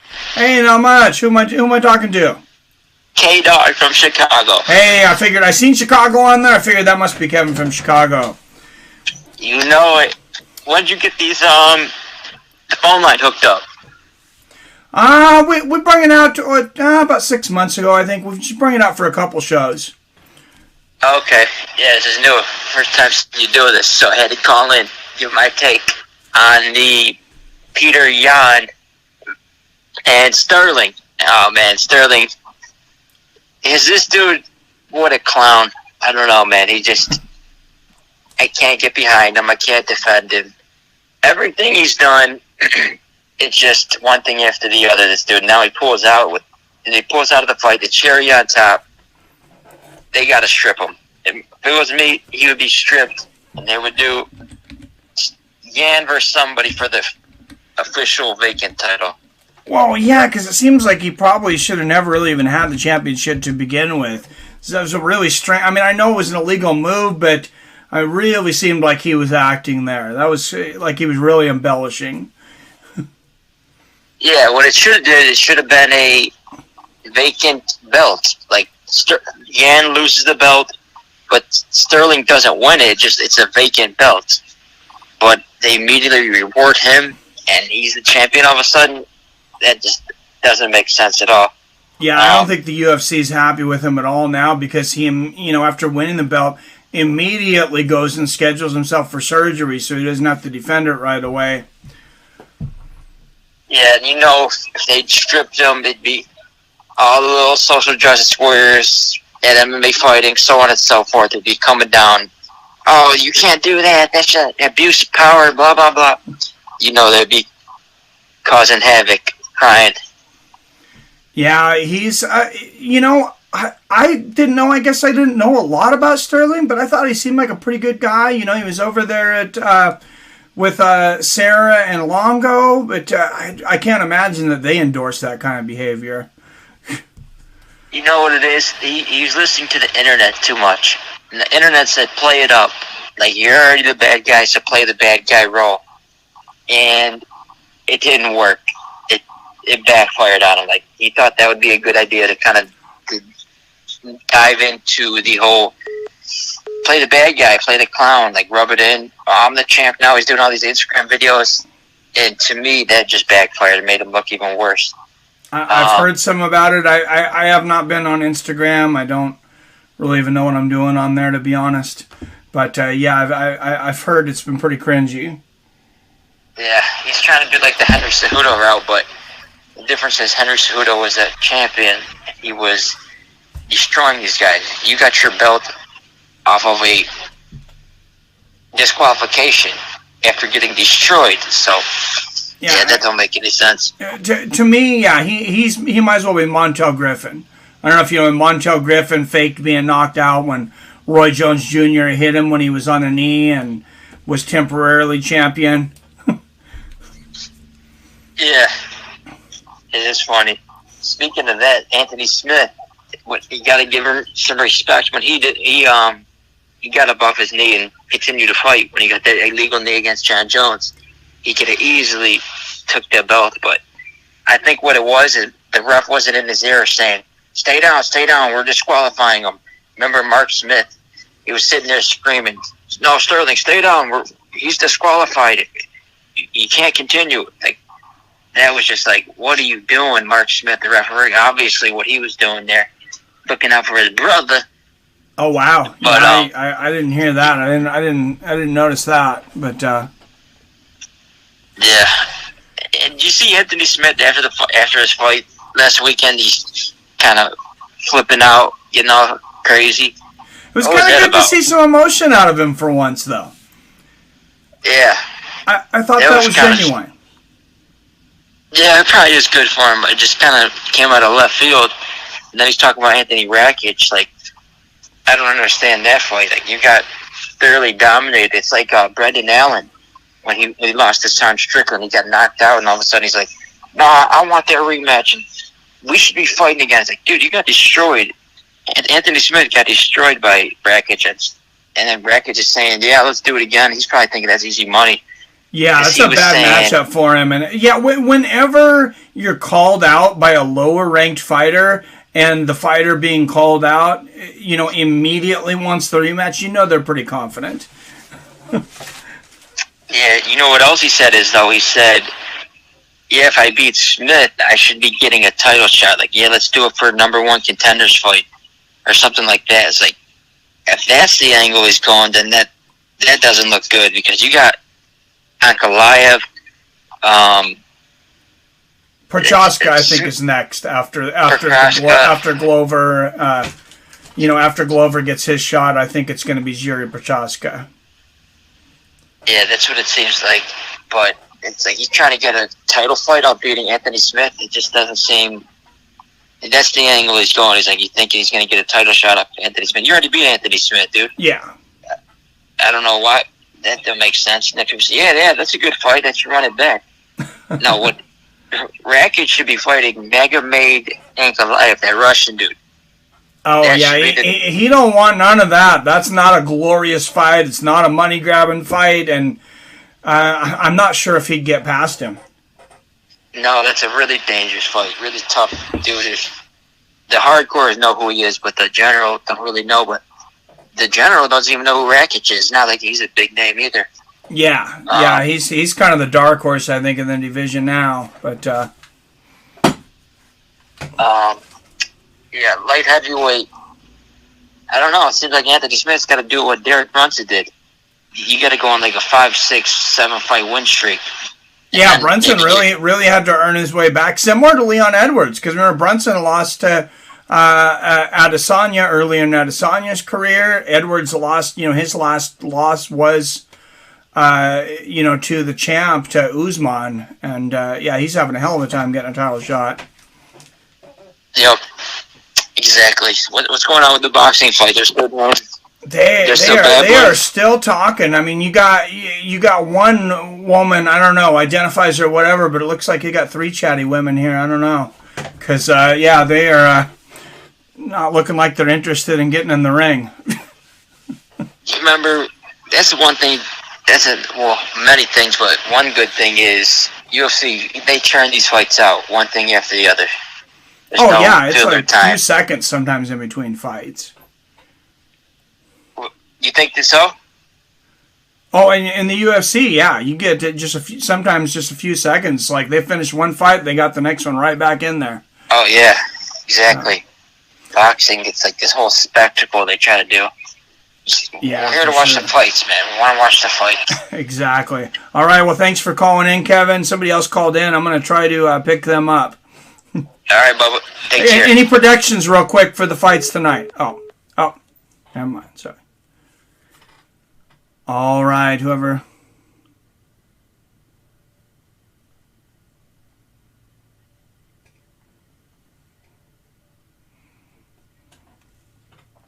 All right, whoever that last one was, I'm going to give you a call back here.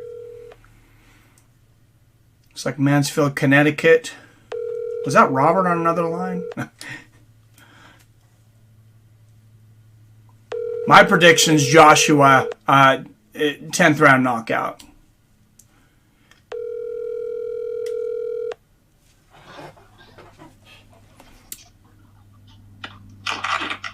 Hello, Fights of Friends.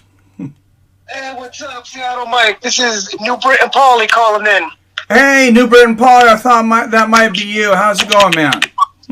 All right. I'm excited for the fights tonight. I was the one that officially broke the news about Sterling pulling out the fight earlier. That was me. Yeah, I see. That was quick. I wasn't like doubting you, but I was like, man, I can't believe I missed that. I just happened to go through looking, searching the fights tonight, and it just popped up on Google. I saw it there. I was like, oh, wow. So I thought I'd reported it because I figured you were busy setting up the stream. Yeah. Well, thank you. Yeah, you beat me to the punch on that one. Man, like I said, I mean, I used to like that guy, but I mean, man, what in the heck is that guy doing? He lost his mind or something. That's fighting, the injuries happen, I mean, we don't know why he pulled out, but that's probably what it is. Yeah. An injury, and, you can't get mad at him for that. It happens. Yeah, I don't know what it is. I was upset. I mean, I was a little upset with I don't know how bad he was hurt from the knee. But then what really irritated me was that he scheduled that surgery like right afterwards and kept the title for longer. I was like, oh, man. It's like, I don't know. I mean, it was an illegal knee. It technically wasn't his fault. He didn't do anything wrong, and he's getting a lot of, scrutiny from the fans. That's a good point. It's just a weird situation, and he did nothing wrong to begin with, and he's getting all this shit thrown at him. Who do you think wins a rematch in that one? I don't know, man. It's a good fight, man, because Aljo was doing pretty good in that fight.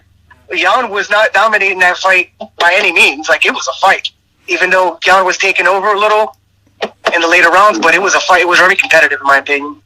Yeah, he was having some good moments. I'm a little more with you on that one.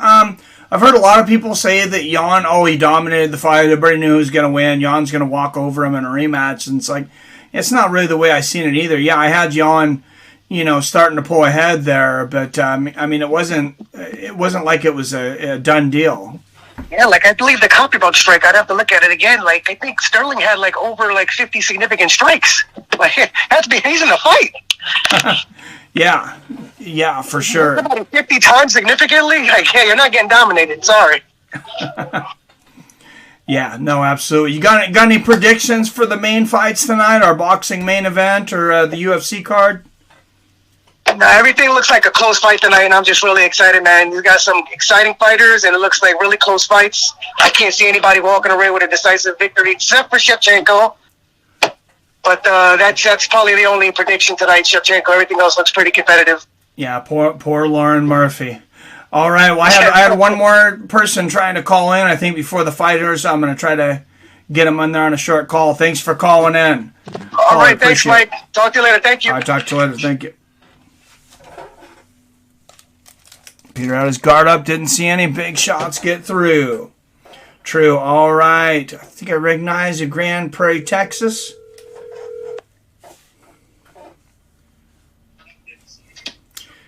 Well, you're on Fights with Friends. Who am I speaking to? Hello? You're on Fights with Friends. Who am I speaking to? Hey, Mike. This is PBR Street Gang. Oh, what's up, PBR Street Gang? I know I recognize the place. I was like, I know I've seen that number before. Okay. How's it going, man? It's going pretty good. Let me mute your stream so I don't get any reverb.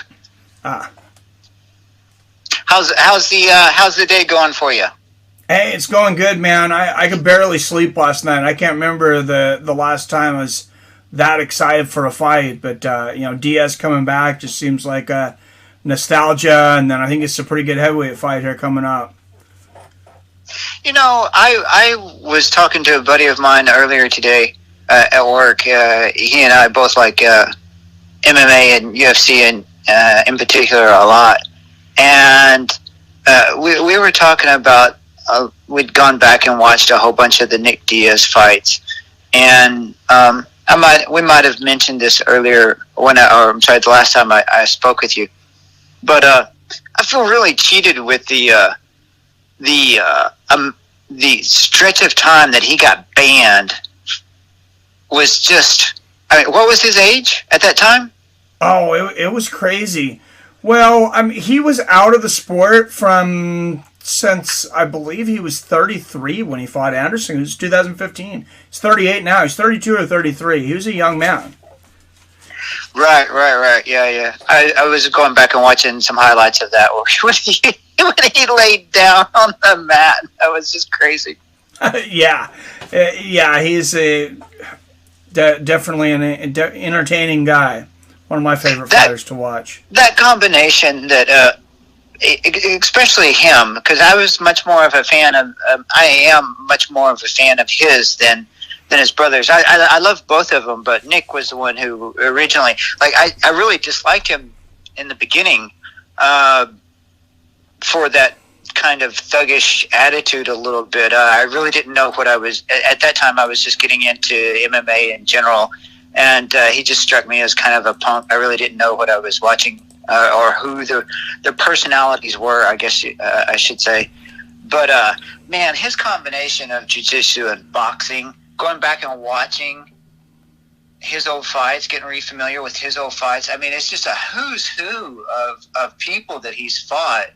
And that combination of boxing and jiu-jitsu that especially he brings to the table is just, it's just so nice to watch. Oh, yeah. He's an incredible guy to watch. Looks like the fighters are about to finally start walking down to the ring. Any predictions for us tonight, though, PBR? No. The only thing that I've got really about the fights tonight is especially Robbie Lawler and the Nick Diaz in particular, because that's the one everyone's thinking about, right, and talking about.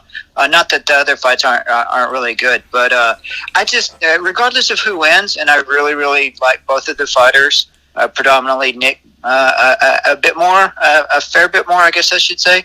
I just hope it's a good fight.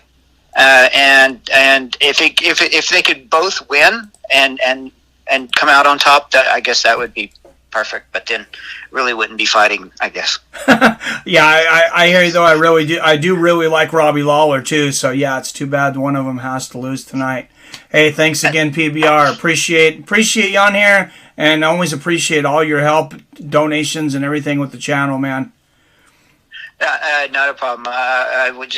A big thanks to you for what you do and the interest that you draw to the sport. I know it's what keeps me coming back fight night after fight night. Is a lot of time the MMA or community that you got going on here and yourself and the style that you call out the fights. Much appreciated. Well, thank you. PBR Street Gang, everyone. All right. We have a heavyweight championship fight, ladies and gentlemen. And wow, this is a raucous crowd. There's no limited seating in here tonight. It looks like as far as England, they're ready to be back. Let's get ready to rumble, says Yippee-ki-yay. Yes. Michael Buffer is in the ring. It looks like we're going to get some national anthems first, and then we're finally going to get on with the fight. I do love the crowd there. It is electric, says Billy. Hell yeah, it is. Anthony Joshua's a rock star in England. They live this guy. Hell yeah, they do. And yes, in between rounds, Robert Kerrigan with another Cash App donation. $9 in Cash App donations from Robert tonight. Thank you very much, my friend.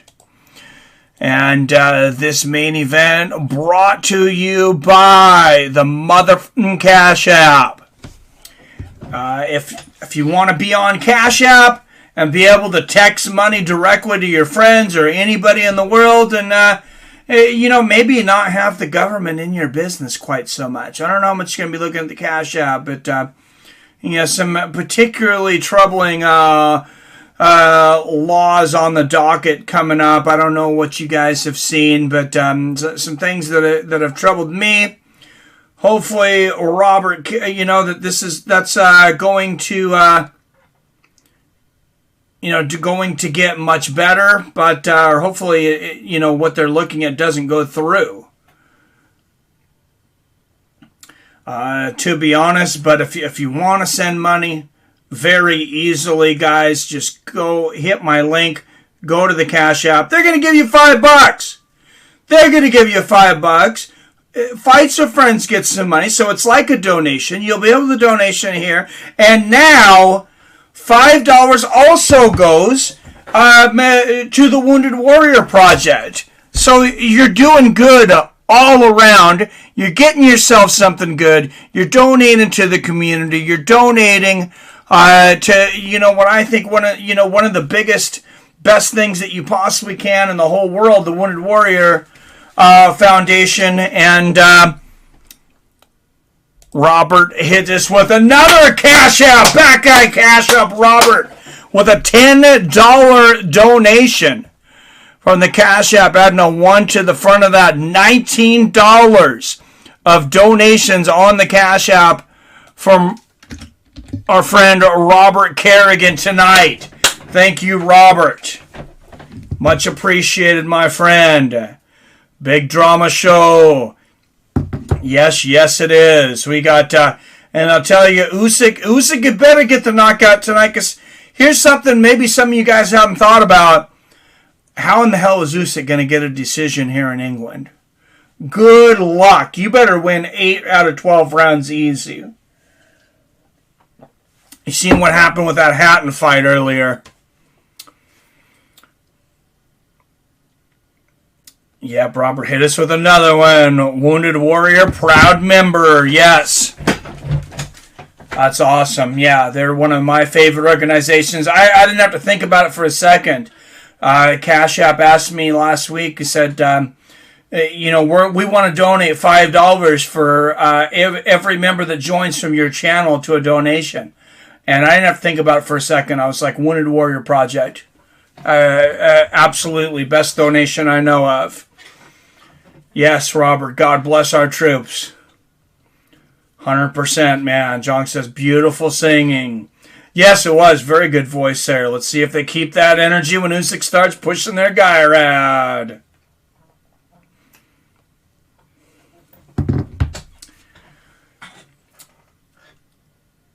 All right. And here we go. Anthony Joshua, Oleksandr Usyk for the WBA, WBO, IBF, IBO Heavyweight Championship of the World. Let's get it on! And now making his way to the ring, Oleksandr Usyk, to a showering of boos from this English crowd. And some slow, dramatic music here for the 2012 gold medalist, Oleksandr Usyk. As Billy mentioned earlier, both these guys are Olympic gold medalists. Oleksandr Usyk won the 2012 heavyweight gold medal, and Anthony Joshua won the 2012 super heavyweight gold medal. And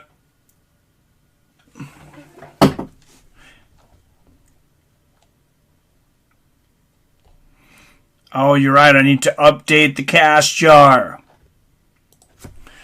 Still says $12 should be $22 now.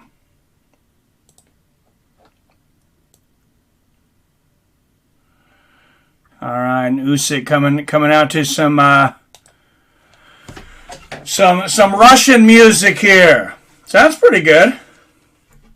All right, what's going on? Ordinary Pete's. Joshua can pick up his 25th win on the 25th. Has 57 wins all time and fights on a day with 57 numerology. Usyk can get 19th win on a day with 19 numerology. Gonna be interesting. Ordinary Pete, and did you also realize? I didn't realize how much you like numbers, but then later on tonight, Nick Diaz will be rematching Robbie Lawler 209 months from the date of the original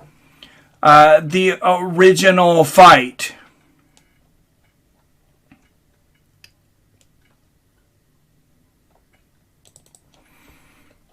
Made me look real bad. So as he says, thank you very much. except for in a fighter's perspective, I intimidate out of people. That's a good thing, right? You motherfuckers are scared, aren't you? I bet you are, because my up. You know what I mean? I'm over here with a bad attitude every day, you know, and it's real and, you know. And is the attitude real? What the why, you know, I wouldn't be complaining about it if it wasn't. You know, now I'm all up. Thank you very much. All right, and thank you very much, Nick Diaz. Thank you very much, Oleksandr Usyk and Anthony Joshua tonight. And there's the fireworks. It is definitely a huge show. Talk about a big drama show. I mean, there must be hundreds of thousands of dollars in fireworks going off here in this inside arena, guys. This is... I mean, this is what a championship fight looks like. I could just imagine what it's like to be there right now. 90,000 people on their feet as Oleksandr Usyk makes his way to the ring. Robert says Usyk with the victory. Gonna be interesting. Seven in the house. What's up, Seven? Says, hell yeah. Let's get it on. Usyk's a good fit one since the Wilder Fury fight. Must happen first. Joshua is fighting a solid contender. He is. Arnold repeats is 100%. Let's pay for Mike's pay-per-view now and tonight. Help out our channel. Well, thank you, Robert. Usyk wearing an astronaut helmet. I believe he was. I believe after this fight, if he wins, he's going to go to the moon with Jeff Bezos. No, in all seriousness, though, I'm pretty sure he was wearing an astronaut hat. Or helmet. And making his way to the ring now, the reigning, defending heavyweight world champion, Anthony Joshua. What's up, Benny B? Hey, Mike. Yeah, Billy, what is the mask Usyk is wearing? Yeah, I think that is an astronaut helmet. How much was pay-per-view? Let's stream this one. Oh, this one's on DAZN.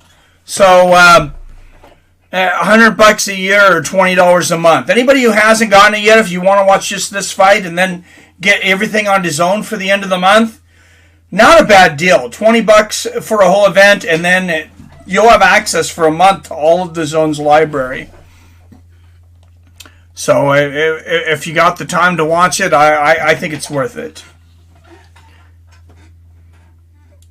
Benny looks like the Space Guild helmet from the movie Dune. Nice. Don't know me like a box. Yep. Stream legally through OctaStream. All right, here he comes. To some reggae music, Mr. Anthony Joshua.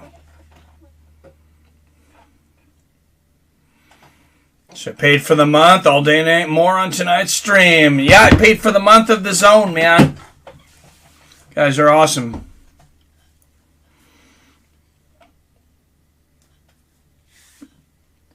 All right, Anthony Joshua walking.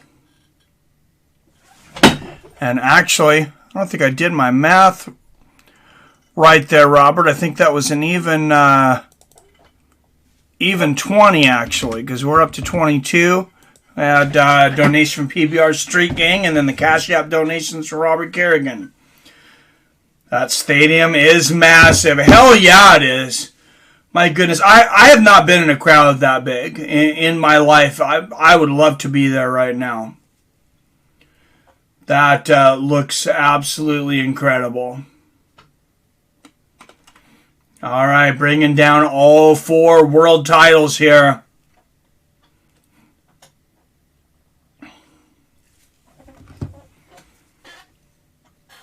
But it's the Tottenham Spurs soccer team stadium. Outstanding. One of the biggest soccer teams in England. Yeah, it's huge. I mean, Billy, I'd fly with you to England just to go to a fight in that stadium. That looks pretty incredible. I guess I was at a 50,000. Well, I mean, I've been to several like playoff Mariners games and stuff. I guess you get around 50,000. 50,000 at one concert, but I would say more like 90,000. I think they're looking like Wembley Stadium type. Soccer gets the biggest crowds of anyone.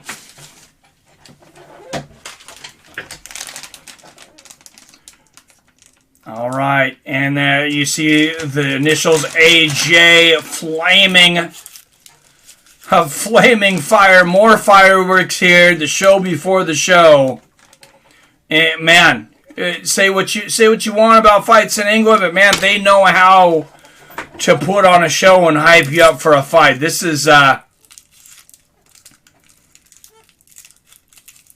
would match any 4th of July celebration right now. Or any rock concert. As long as you don't have to pay out of pocket, well, I should be happy. That's why I donate. Yes, well, thank you, Robert. Definitely appreciate you, man. And Anthony Joshua coming out from, I believe this is from one of the Rocky movies. I'm trying to remember. God, I know I recognize this song. It's not Eye of the Tiger of Philadelphia, but I think it's from, I want to say it's from Rocky IV.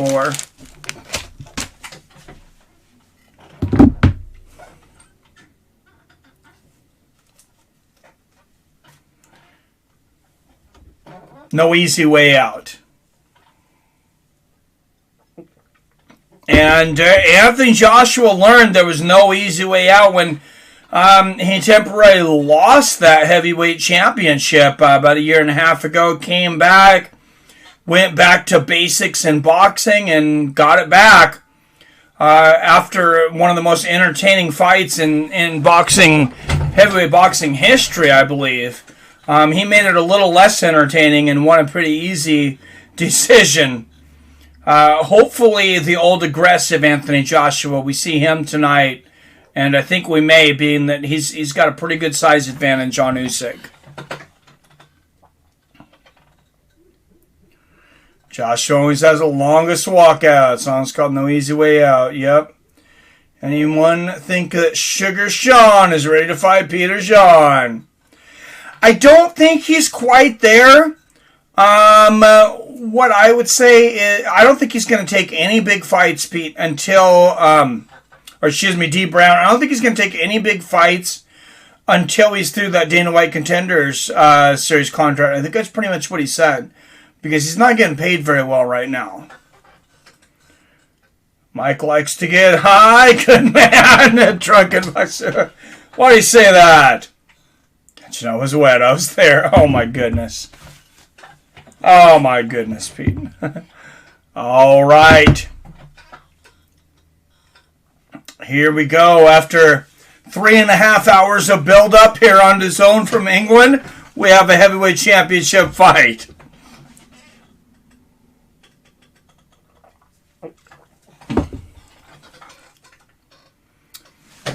All right, and once again, this main event brought to you by the motherfucking Cash App. You can donate easily to the show just by typing in Seattle Mike. That's my Cash App. But more importantly, you can get something back. Join the Cash App. Send money to everyone and anyone quickly and easily around the world. Just a few taps on your phone and you'll be sending money to whoever you want to.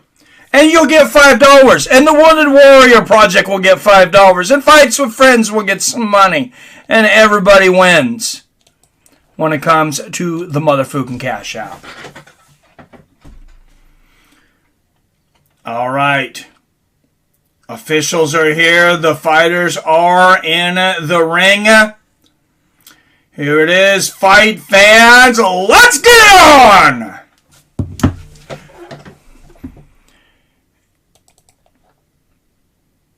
And this fight brought to you by another donation, another Cash App donation from the man, the myth, the legend, Robert Kerrigan. Another $5 donation, bringing him up to $25 for the night, bringing the tip jar up to $27.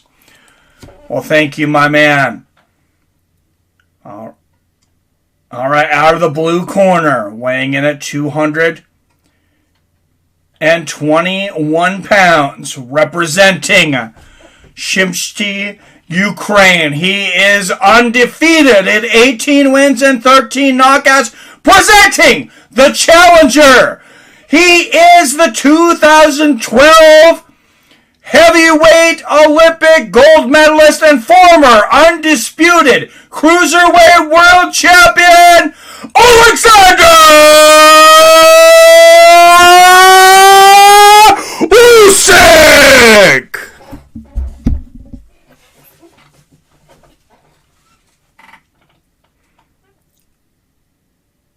What if he's going to take that helmet off? And across the ring, out of the red corner, he is the 2012 super heavyweight gold medalist. With a record of 24 wins against just 1 loss and 22 knockouts. Representing Watt for England. Presenting the reigning, defending IBF, WBA, IBO, WBO heavyweight champion of the world, Anthony Joshua!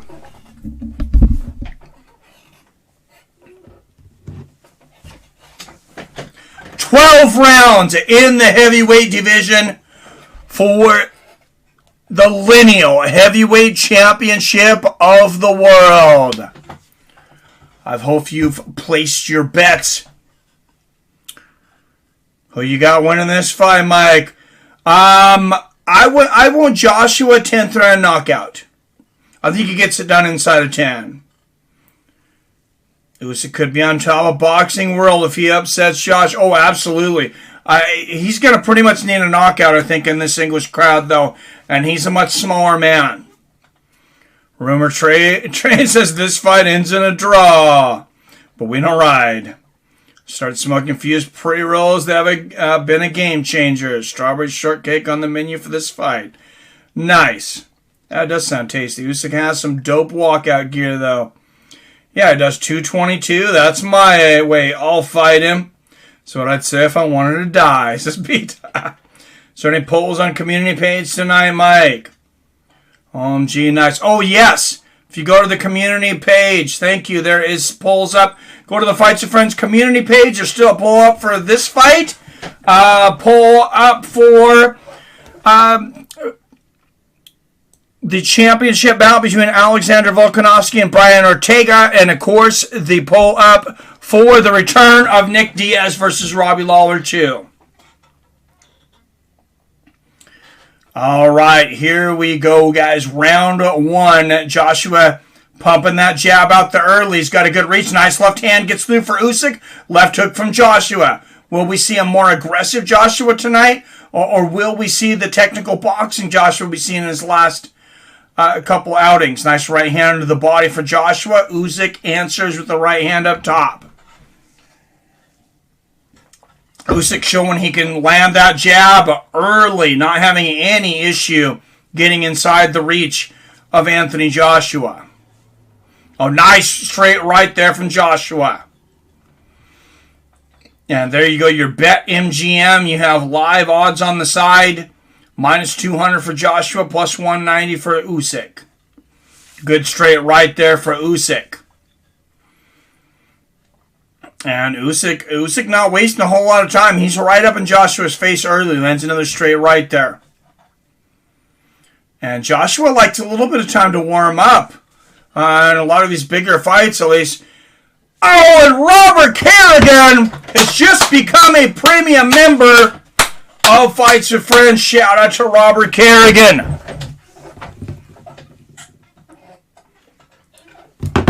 The undisputed champ.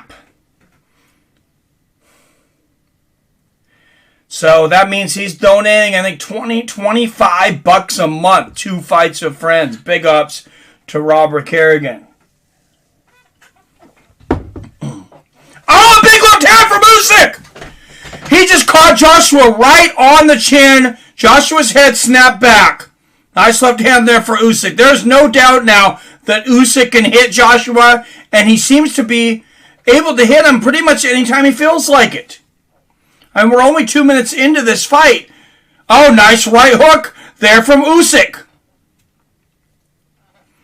Looking very good for Usyk right now. Good foot movement.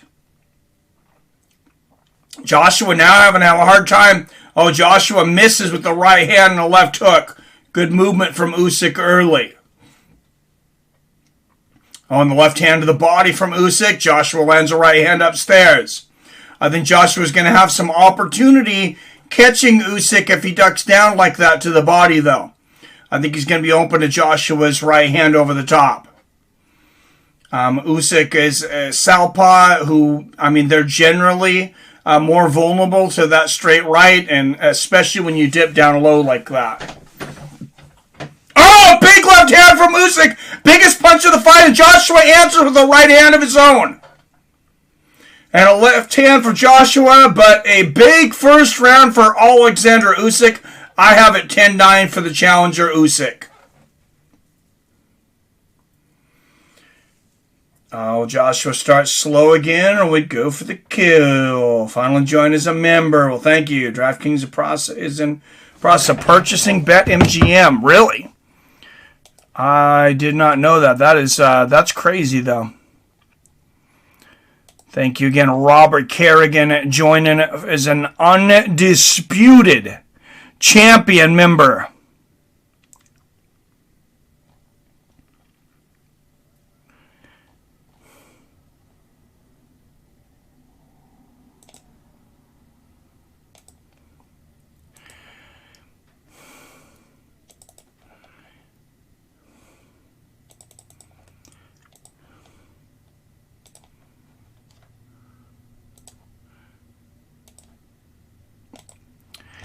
All right, round 2, here we go. And thank you to all our premium members for making this happen. Greg Brimstone, Milton Nelson, PBR Street Gang, Arcade Chaos, Billy Hughes, Brock Ellery, John Coffey, Chef Johnson, Yippee Kaye, Mac 209, King Brown, and our newest premium member. Big shout out, everyone, to Robert Kerrigan. We're running out of room up there. We need a bigger billboard. Nice right hand to the body from Joshua and a good jab upstairs. Joshua blocking more of these shots here now in the second round. That may have been a wake-up call for him. Oh, nice left hand there for Anthony. Good right hand there for Usyk. Joshua definitely has a live contender in front of him, though, and he knows it. Good right hand to the body from Usyk. Nice right hook for Usyk. Oh, there's the three-piece from Anthony. And he stung Usyk with that. And a nice left hand there from Joshua. Good straight right there for Joshua. Joshua being more technical this round. He got caught a few times that first round. Nice right hand there for Usyk. And touches Joshua with the left hand to the body. Oh, good left hand, and then the 1-2 lands for Joshua. Much better round so far for the champion.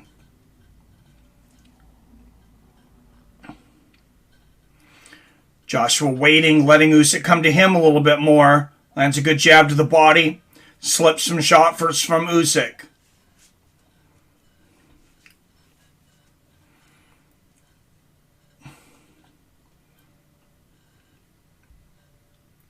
I wonder if they... Oh, nice right hand to the body there for Joshua. And even though they were in different weight classes, I wonder if they ever talked to each other at the Olympics in 2012. Big 1-2 from Usyk. Right down the center. Good right hand there from Usyk. Straight left lands for Anthony Joshua. Closer round here in the second, but I think Usyk may be pulling ahead here late. Oh, big right hand for Joshua. And Usyk misses with the combination of the body. Very, very close round. Good jab to the body. Oh, big left hand from Usyk. Oh, good right hand from Joshua. Wow, that was such a close round. I'm going to give that one to Joshua, but it could definitely have gone either way. So through 2, I have it tied 19-19. If you're Usyk, just my opinion, I don't think you want a whole lot of close rounds, though, in front of this raucous English crowd. Nice, Shippy. I like that. Let's go, Usyk. Usyk holding his own. Yep. People forget Usyk was a champ. Yes, he was. Still undefeated, too. King Brown went away on premium members when you put... Oh. I'm going to have to fix that. Thank you, Robert. Oh, I see what happened. It got... it pushed it down a little bit. Thank you. We would not want that to happen.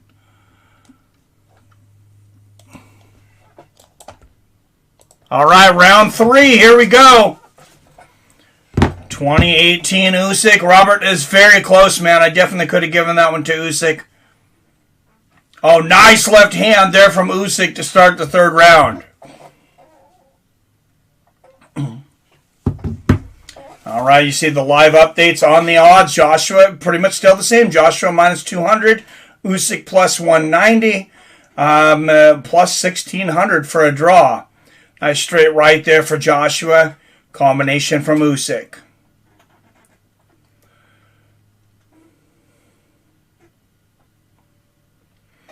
Joshua looking to land that big right hand. Usyk, he's got such a great game plan tonight, though. I love his footwork. Oh, big 1-2 from Usyk! He hurt Joshua! Joshua is hurt! Those were 2 big shots. Joshua definitely felt the power of Usyk there. And a big left hook lands for Joshua! 1-2 for Usyk. Will we see Joshua get into another firefight? As he did in his only loss. A straight left from Usyk. Quick trivia question. Who is the only man to beat Anthony Joshua and take the heavyweight championship? First Mexican heavyweight champion ever. Nice left hand to the body there from Usyk. Usyk clearly winning 2018. Usyk light on the feet. He's definitely winning this round, I'll tell you that. And yeah, it could be on his way to going ahead 3-0. Oh man, his head movement is impeccable tonight.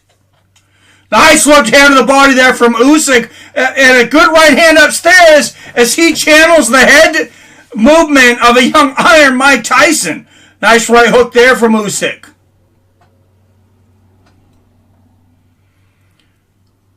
What's impressing me most about Oleksandr Usyk is the dominant footwork tonight. Good exchange there. Left hand gets through for Joshua, but I mean his reach has not been a real big factor. Usyk seems to be able to get on the inside anytime he wants. Not eating a whole lot of leather to get in there. I think Joshua's definitely got to make him pay more to get inside. Oh, big left hand from Usyk snaps Joshua's head back. And a right hand from Joshua. Big left hook to the body from Usyk. Right hook again lands for Usyk. Big one to Usyk. Joshua's hurt. A big right, left hand and a right hook. Joshua's holding on for dear life. Anthony Joshua is reeling. Another left hook for Usyk. A big right hook for Joshua and Usyk is hurt. What a round! 2 rounds to 1. Oleksandr Usyk and Anthony Joshua is once again in a firefight, and the heavyweight championship is in doubt.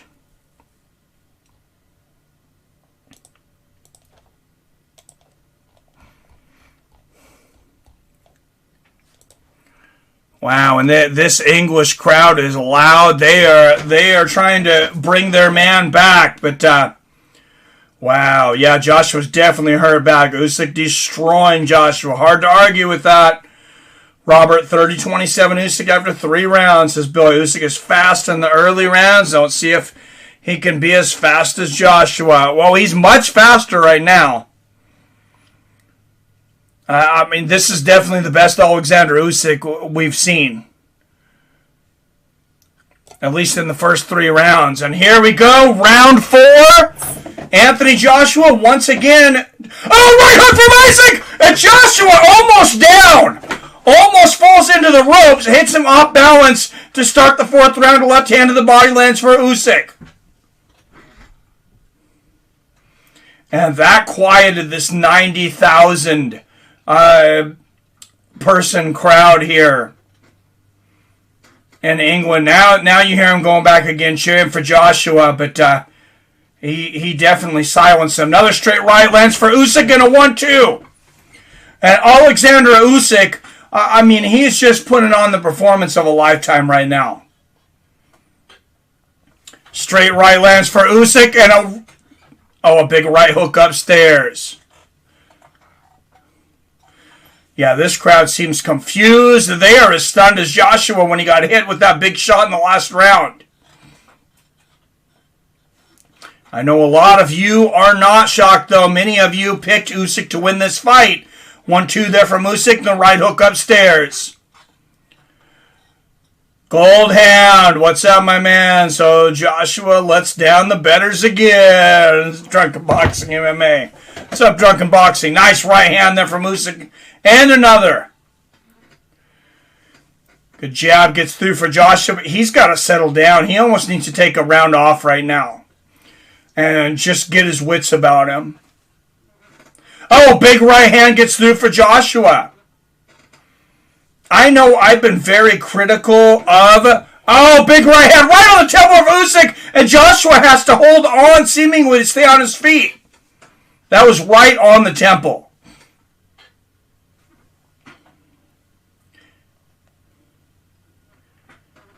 Anybody get the trivia question earlier? Ruiz Jr. Yes, Andy Ruiz Jr. Good on Billy. Oh, 1-2 from Joshua and a lightning left hook from Usyk.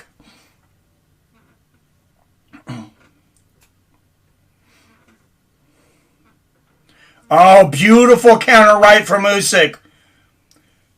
And there's a nice left hook, and Usyk impressing the great Roy Jones Jr., who's on commentary at ringside.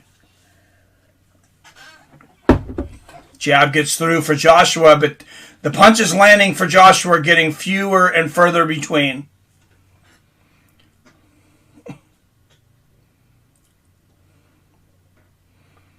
I mean, what a crafty southpaw Joshua has in front of him tonight. Nice 1-2 from Joshua. And a left hand on the temple.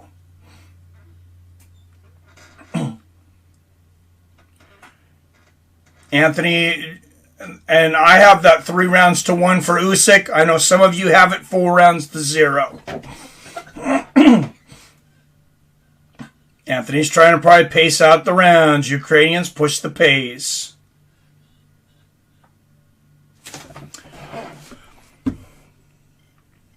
All right, just for if we do get to the judges later, just for in case we're looking back at this and talking about your guys' thoughts on this fight in a non-complimentary manner, hopefully not. Does anybody have Joshua winning this fight? Does anybody have him winning more than 1 round? 39-37 Usyk, says Billy. And so Billy's got a 1 round. I also have it 39-36 Usyk. And Robert has it 40-36 Usyk. Your 3 unofficial scorecards of fights with friends.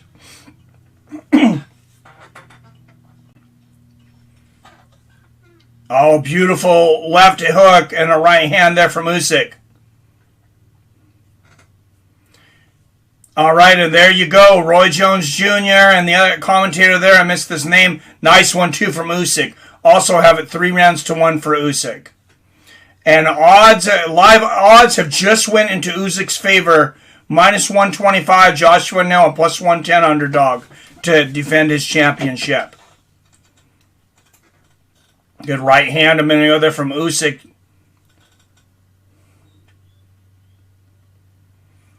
And now Joshua, keeping a little more range, getting out of the way of some of these shots, but not able to land his own shots either.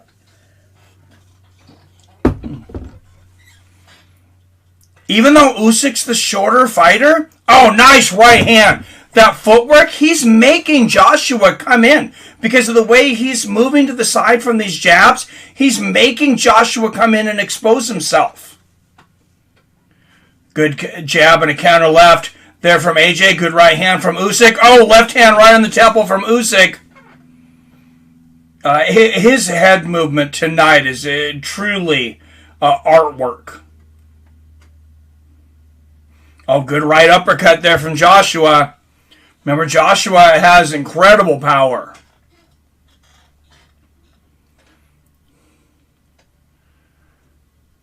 Even the feint right. Oh, nice 1-2 from Joshua. And a right hook to the body. Anthony Joshua and a good jab. Anthony Joshua coming on here in the 5th round.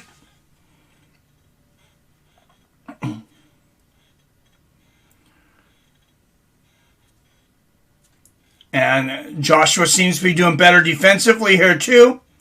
Straight right lands for Usyk. 1-2 for Joshua. Oh, left hand down the middle from Usyk though. That stunned Joshua again. That was a hard shot. And a right hand from Joshua. This is the funnest Anthony Joshua to watch though.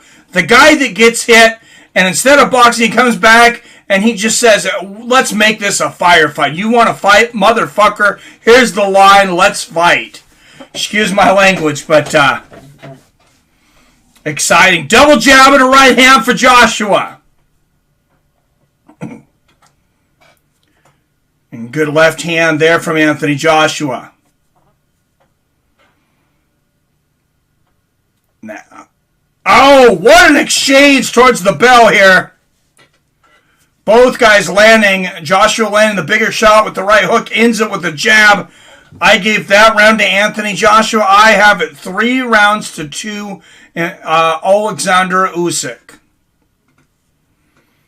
I'll agree with Billy since I missed first round. 39-37 Usyk. For Robert Kerrigan. All right, headed towards the halfway point of this match. Best round of the fight, in my opinion, right there for Anthony Joshua.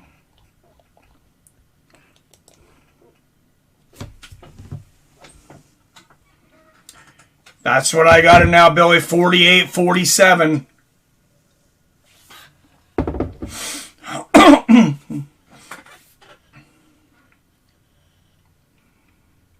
Oh, and look at the replay there. Nice right hand right on the chin from Joshua. And he really made a comeback in that 5th round to get into this fight again. Usyk coming out aggressive. Lands a 1-2 early, though.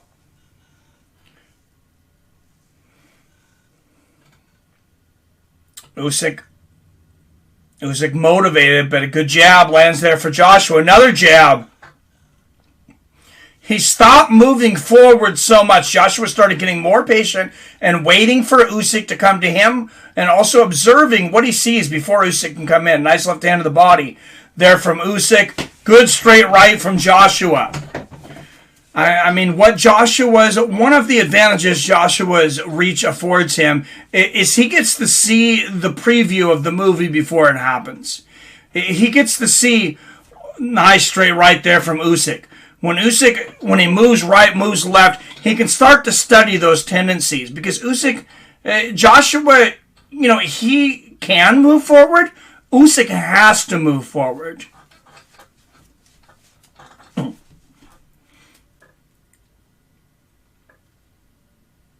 A big miss there from Usyk. Good jab from Joshua. Good left hand lands for Usyk upstairs.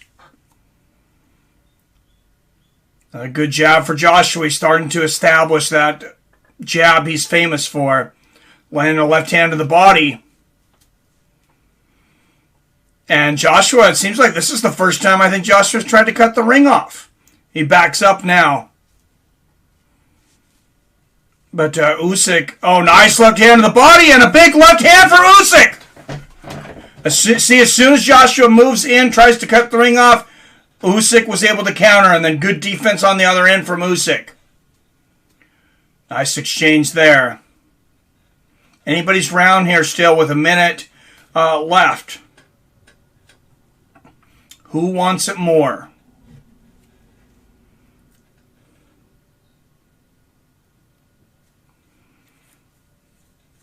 Good straight right from Usyk. Left hand in the body from Joshua. Nice right hand again from Usyk. Another right. Good jab from Joshua. And now this crowd chanting for Joshua. Oh, big right hand right on the chin from Joshua. And that might have hurt Usyk. Usyk's eyes are wide open right now. Another right hand from Joshua. And Joshua not rushing things, staying patient. Oh, right hand lands for Joshua. Right hook lands for Usyk. And a big right hand for Joshua. That backs Usyk up into the corner. And Usyk might be lucky. Oh, another big right for Joshua. And that round could not end fast enough for Oleksandr Usyk. I have this fight all tied up 3 rounds apiece.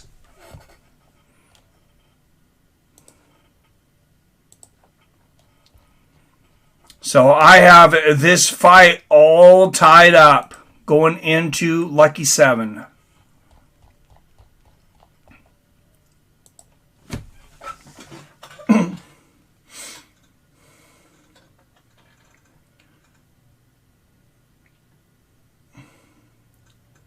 I don't know. Usyk is agreeing to exchange. Pete says 4-2. I think extra weight has him anchored. AJ rocks Usyk. Yep, 57 tied after 6 rounds is Billy Hughes. And D Brown's with the Czechoslovakian and UK crowd there. Shout out earlier. I'm sorry I didn't mention it. I seen the Czechoslovakian flag though. If you're still in here, shout out to our friends in England and Czechoslovakia watching this fight. Oh, 3 big shots from Usyk to begin the 7th round. 2 to the head, 1 to the body. And Usyk, you know he's going to come out every round seemingly like he's coming out of a cannon. Good left hand to the body from Usyk. And a straight right for Usyk. What Usyk needs to do is, and that's a smart thing, he needs to get in early. Nice 1-2 there from Usyk. More of this lateral movement. Nice right hand right on the chin from Usyk. And a left hand to the body. I think this is the key to victory for Usyk. Lateral movement as he comes in. Nice straight right from Usyk. Joshua misses with the right hook. And I think Joshua winning another round here seems to have woken Usyk up. Good jab to the body there for Joshua. Big left hook upstairs for Usyk. And a combination of the head and the body from Oleksandr Usyk. 1-2 from Usyk. What an exciting heavyweight championship bout. Big left hook to the body from Joshua. Usyk definitely didn't like that. Left hand upstairs lands for Joshua.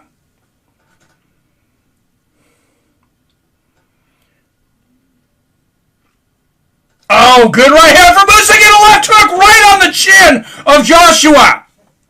And Usyk will not be deterred right now. He is not backing up. Nice right hook from Usyk. I think Usyk figured something out this round. When he backs up, he has to reset all over again. And Joshua gets to see that preview I was talking about earlier all over again. If he can stay on the inside, he's going to land right hooks like that right there. If you're Anthony Joshua, I would back out with that jab. And there he does and lands a left hand right on the chin. Oh, good defense there from Joshua. Ducks under a big left hook. Oh, left hand from Usyk! And Joshua goes flying into the ropes. That was almost a knockdown. Usyk was Joshua was slightly off balance as well, but that was a good shot. Left hand and a right hook for Usyk. Oh, and beautiful head movement again from Usyk. He cannot do it with just the head movement. Oh, another right hand for Usyk. And a big right for Joshua. Big right hook there from Usyk. Straight right from Usyk and a right hand for Joshua. And we have an instant classic from England as the two men exchange right hands at the bell.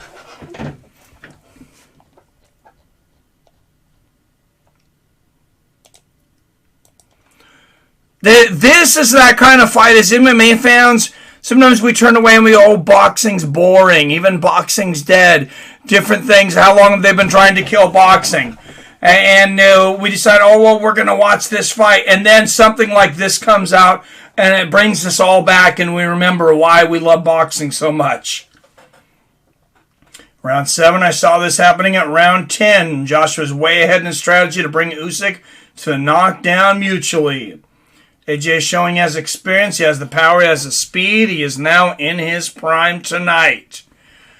All right, well, we'll see. Yippee-ki-yo. I gave that round to Usyk. Billy agrees, 67-66. Usyk, same with Robert Kerrigan. So all three of our unofficial judges have it 67-66 Usyk. A straight right landing for Usyk to begin the 8th. Nice left hand to the body there from Usyk.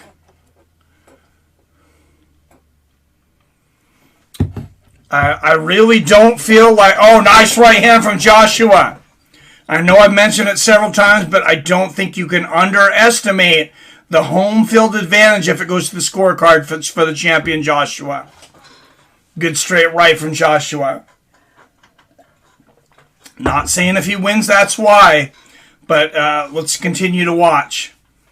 Nice right hand, left hand there from Joshua. Right hand behind it. Left hand to the body there from Usyk. A little slower pace this round than the last.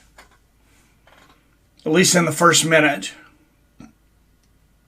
And you see the live update. Joshua has went back ahead, minus 3,500. Usyk plus 1,300. And draw actually plus 1,800 now.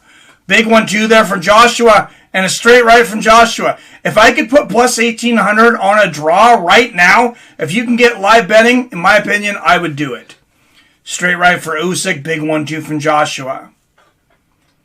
I'm not saying I think it's going to be a draw, but you give me 18-1 odds. Good right hook there from Usyk. 1-2 lengths from Joshua. Big right hand from Joshua. And Usyk goes stumbling back on that right hook.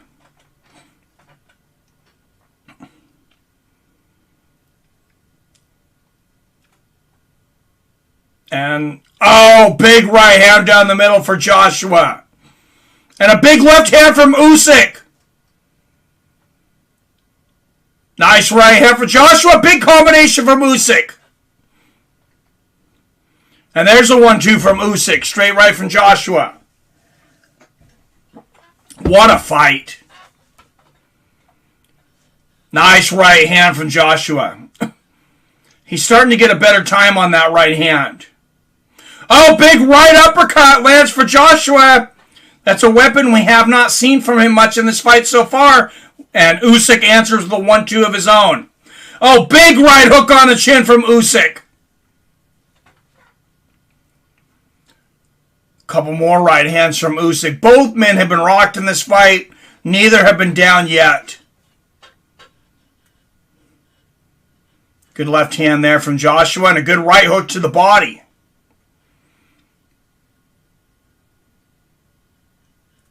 Oh, that right uppercut gets through again for Joshua in the left hand.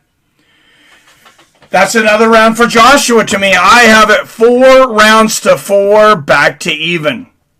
I said if you can still get that plus 1,800 to bet on a draw, might not be the worst idea in the world.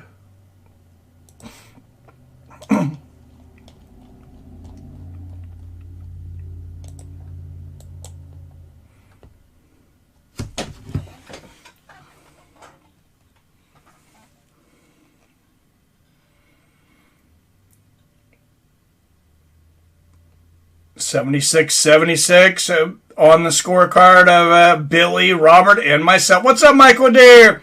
Everyone's going to jail in this chat, or has already been there. Wow, Usyk is great, fighting very smart and with volume. Yeah, it's been a good fight for both guys.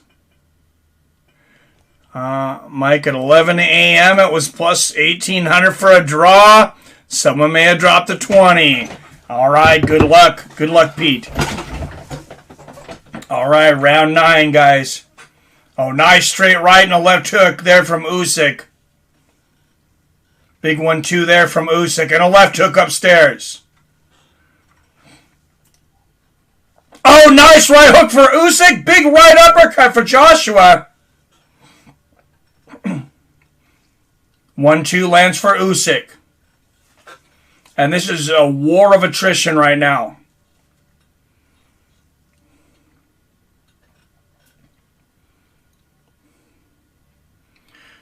Oh, Joshua barely misses with that big right.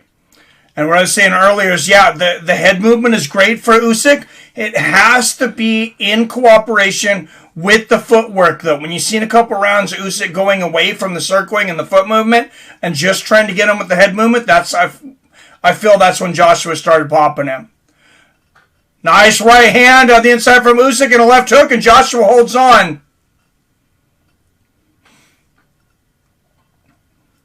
And back to the center. Nice left hand there from Joshua. What a back and forth fight. Another good left hand there from Anthony. Right hand lands for Usyk. Oh, good head movement there from Joshua. Missing dodging all four of those shots. Oh, there the right hand gets through for Usyk. Another right hand for Usyk. Joshua's doing a much better job of keeping Usyk at bay. Even when Usyk gets inside, Joshua's head movement's really coming on. I don't know if that is Joshua timing Usyk better, Usyk getting tired, or a combination. 1-2 there gets through for Usyk, go. Oh, there's a right hook for Usyk and a right uppercut for Joshua.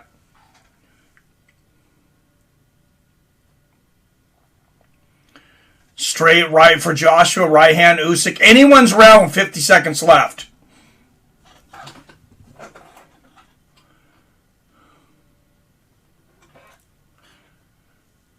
Leaning with the jab. According to you, Usyk is getting smoked. Sounds like you're higher than me. What? What? No. Usyk's not getting smoked. Nice straight right there from Usyk. Big left from Usyk. Wow, close first and a big right hook to the body for Joshua. Usyk might be hurt. Right hook and Usyk holds on.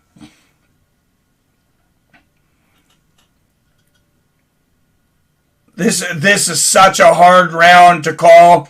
And like I said, if you're the visiting fighter and the challenger, oh, big left hand from Usyk almost floors Joshua at the bell. And to me, that gives him the round. 5 rounds to 4 for the challenger, Oleksandr Usyk.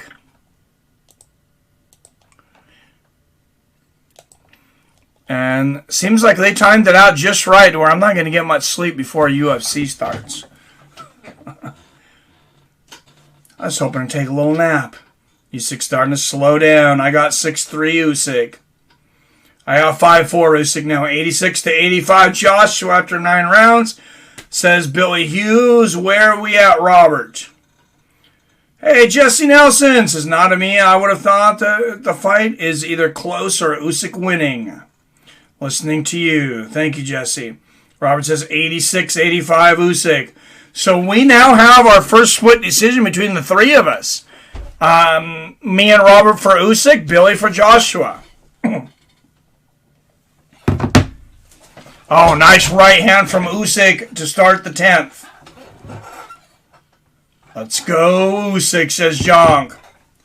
Oh, and good right hand again there from Usyk to start the 10th. Straight right lands for Joshua. Oh, left hand and a big right hook there from Usyk. Oh, straight right and a left hook for Usyk. Usyk landing big shots. Lands the double jab here. The beginning of the 10th.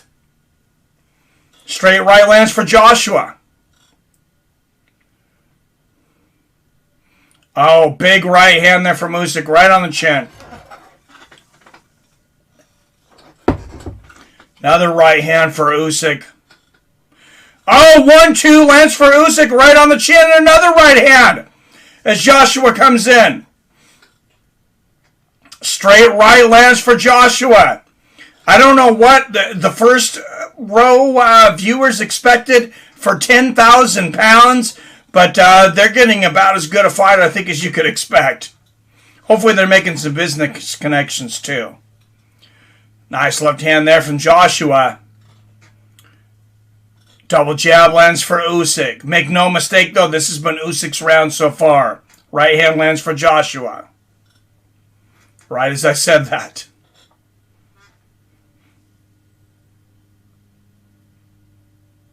Both guys' faces, you can definitely tell they've been in a fight. Usyk's got a pretty good sized cut on his right eye. Good right hook to the body for Joshua. And a straight left for Joshua. Nice right hand lands for Usyk. Usyk landing a left hook to the body on the inside. Referee will break him back to the center. Oh, three-punch combination for Usyk, but a big right hook for Joshua. Oh, and Usyk goes for a right uppercut. Joshua counters with a big right. And this crowd is going raucous. Another right hand for Joshua. And these rounds are getting harder and harder to call right now. Straight right for Usyk. Oh, and a big left hand for Usyk.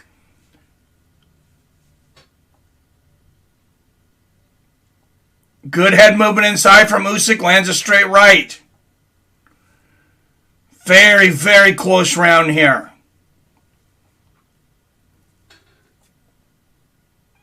Some of the... and Anthony Joshua's right eye is almost completely swollen shut. So left hook gets through for Usyk. Good left hand for Joshua. Wow. Very, very, very hard round to score. Joshua bleeding out nose. Hardner Pizza 7-3 here. Let's lose the dogs for war. Man, I got to... I'm wishing I was counting punches in that last round. That was so close.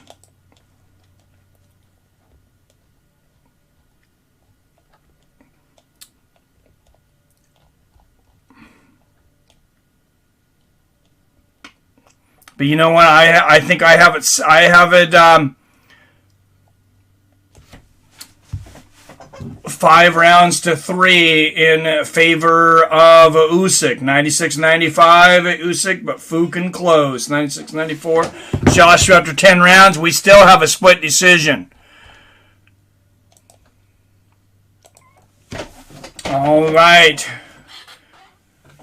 Me and Robert have Usyk. Oh, excuse me, 11. Yeah. Oh, dead even. Excuse me. I do have it. But I do have it for Usyk. Oh, big left hand for Usyk! And a big right hook for Joshua! What a war! Left hook from Usyk. Nice straight right there from Joshua. Fight fans, this is heavyweight boxing on the highest of levels. Beautiful left hook there from Joshua.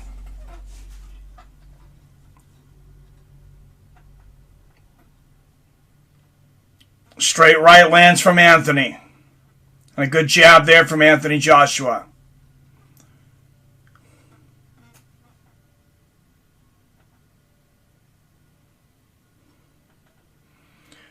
Oh, nice right counter right from AJ again. Right hand for Usyk gets through, but Joshua gets through with 3 more and a 1-2.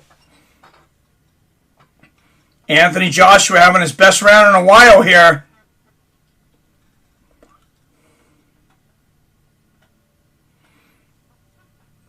That plus 1,800 draw is looking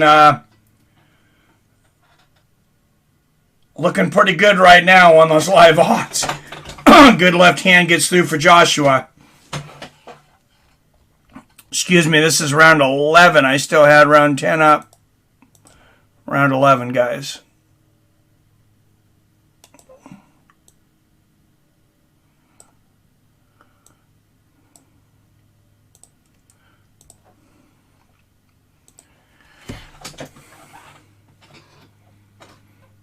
Straight right lands for Joshua. Oh, nice right hand from Usyk. Left hook to the body and a left hook upstairs. Another left hand from Usyk.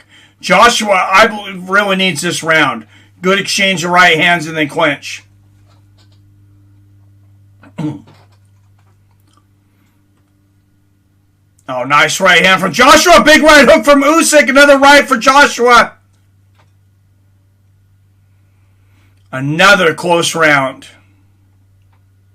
Oh, right hand upstairs and a left hook from Joshua.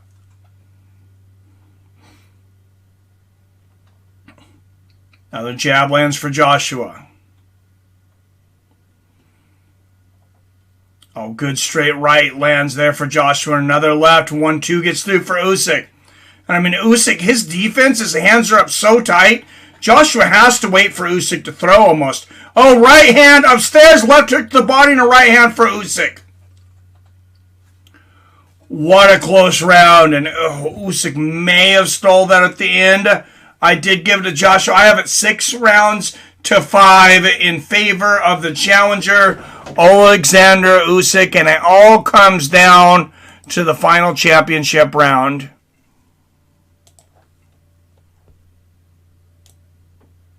Unofficially.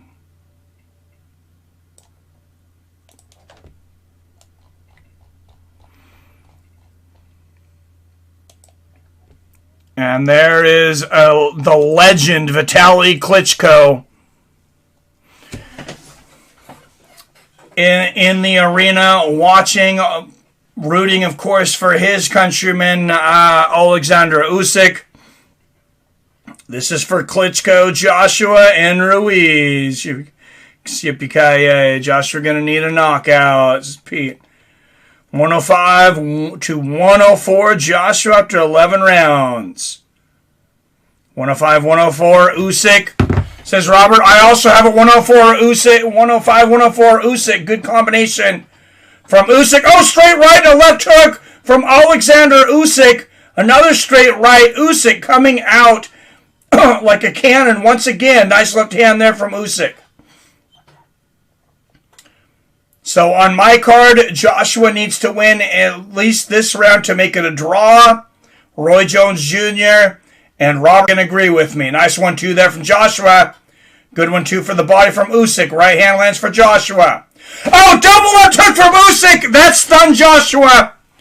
Joshua undeterred, though, continuing to come forward. Straight right for Anthony Joshua.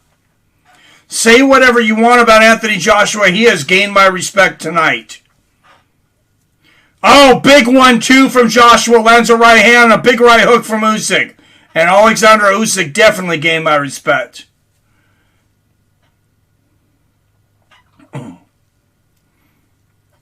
Nice counter right. Big left hand from Usyk. A 1-2 from Usyk. Backing Joshua up. Another straight right. And a left hook to the temple. Oleksandr Usyk dominating the 12th round now. Another right hand lands for Usyk. Now you see me. Now you don't. Usyk's head movement. He is all over the place. Oh, 3-punch combination for Usyk. A big left hand on the chin. And he had Joshua on the ropes temporarily. Joshua lands a couple of nice left hands there, but this is definitely Usyk's round right now. Big 1-2 again from Usyk. To be the champ, you gotta beat the champ. Has Usyk done enough? 1-2 for Joshua and a right hand. Big left hook from Usyk. 90,000 people, not one of them is sitting on their seat. Big 1-2 from Usyk and a right hook.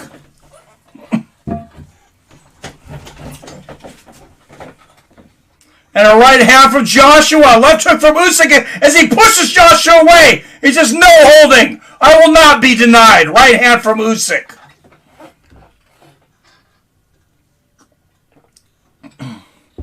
Both men digging deep in the 12th round of the championship match.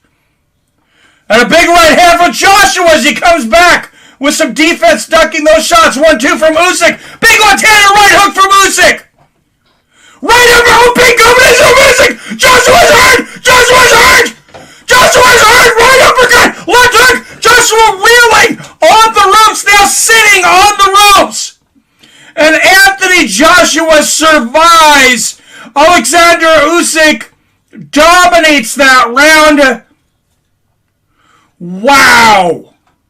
What a fight. But Oleksandr Usyk, in my opinion, if he does not get that, that's a robbery.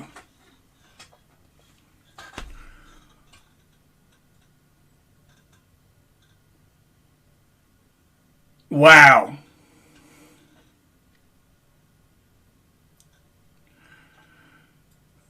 Wow, and Anthony Joshua sitting down. He's sitting down because he can't stand up. I'll tell you that. Usyk standing around. Joshua, I mean, he's literally barely conscious right now. Both eyes swollen up. You could say Usyk won whatever on the rounds, in my opinion. You know, you could say 8-3. You could say 7-5, whatever you want. At the end of the night, Oleksandr Usyk kicked Anthony Joshua's ass tonight. Joshua showed some heart, but Usyk won the fight and he won the war.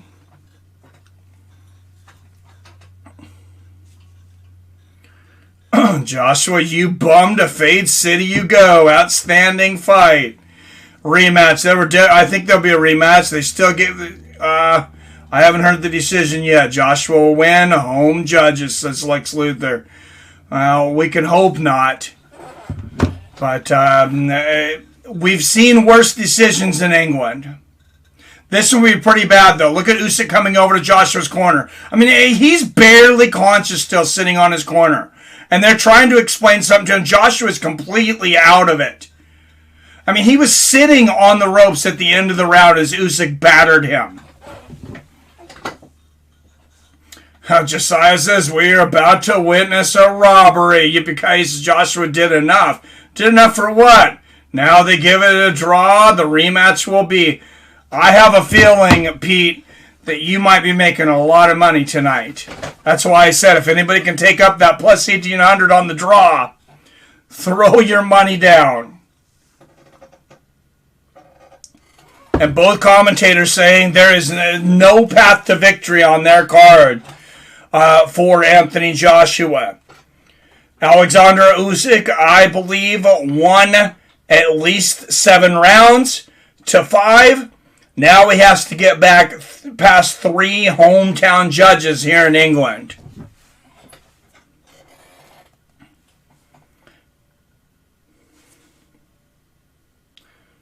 Fury will not fight Usyk, man, because they want Fury versus Joshua. That pace, oh man. Yeah, an incredible pace, and the decision coming up. Guys, this is a pretty important decision. When they have it tabulated, I'll turn the score up so you guys can hear the decision.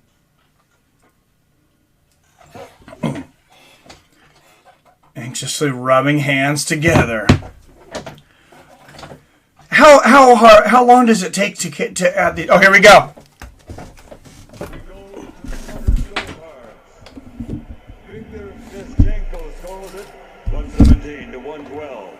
Steve Weisfeld has it 116 to 112, and Howard Foster scores it 115 to 113.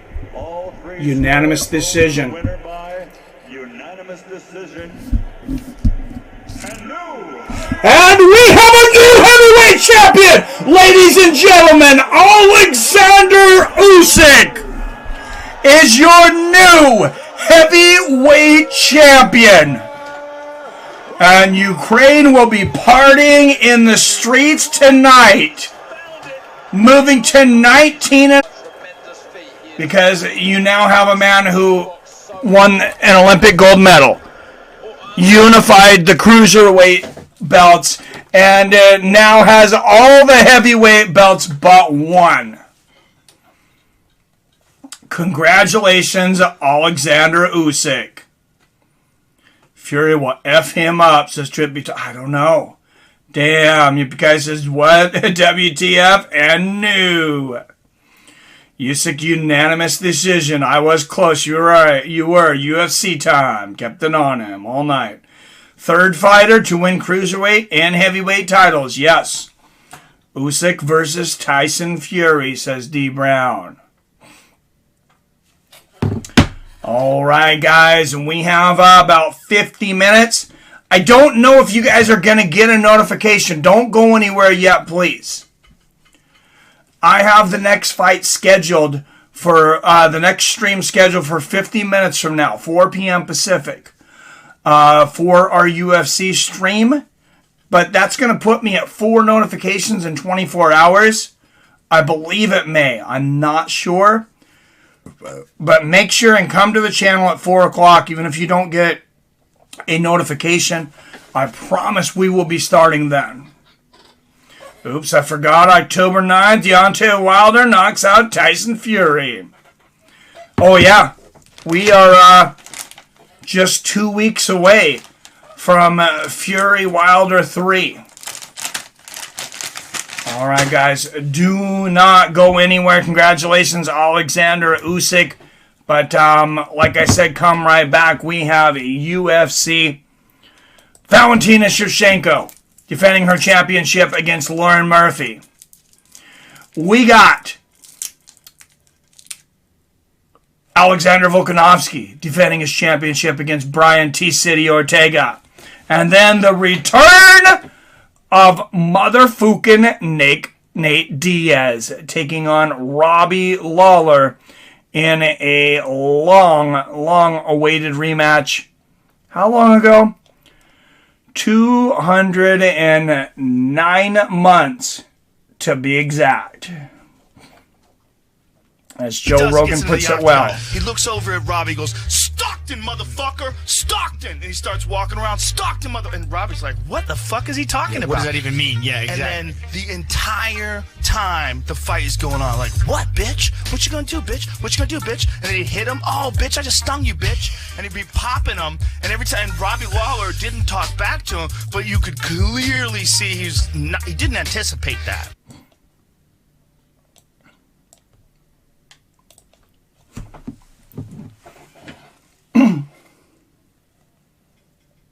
Can definitely outbox Wilder. I agree. Muhammad Ali, Mike Tyson versus Ali. Dude, it was great. Knock him out like last time. Tyson Fury with his size and skill probably beats him. Probably. All Gracie fighters win tonight.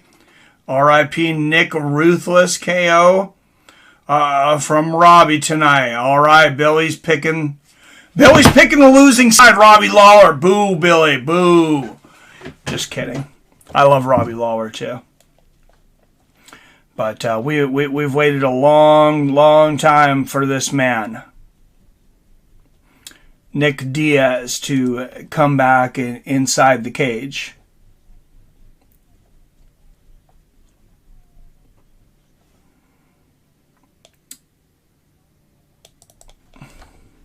I don't have much to say, you know. Something against me? Do you not like me, Nick? I feel like you instigate fights quite a bit, but you know, that's fights between the fighters. Yeah, I mean, maybe that's your job, but where I come from, you know, people like that get slapped.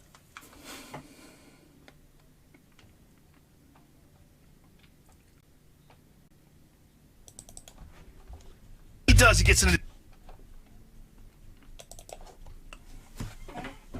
You wouldn't try to have anything to say if you weren't bitter about you not taking the fight in the first place. Say, why you didn't take the fight? Well, maybe you were scared. Don't be scared, homie. All right, for all of you, make sure that you're back here at 4 p.m. Don't be scared, homie. But if you're not back here, I will find you and I will do bad things. Just kidding. That's not a threat. All right, guys. I will see you all soon. Congratulations again to Oleksandr Usyk. I remember 45 minutes away from UFC 266, guys, and the return of Nick Diaz. As always, I love you. I respect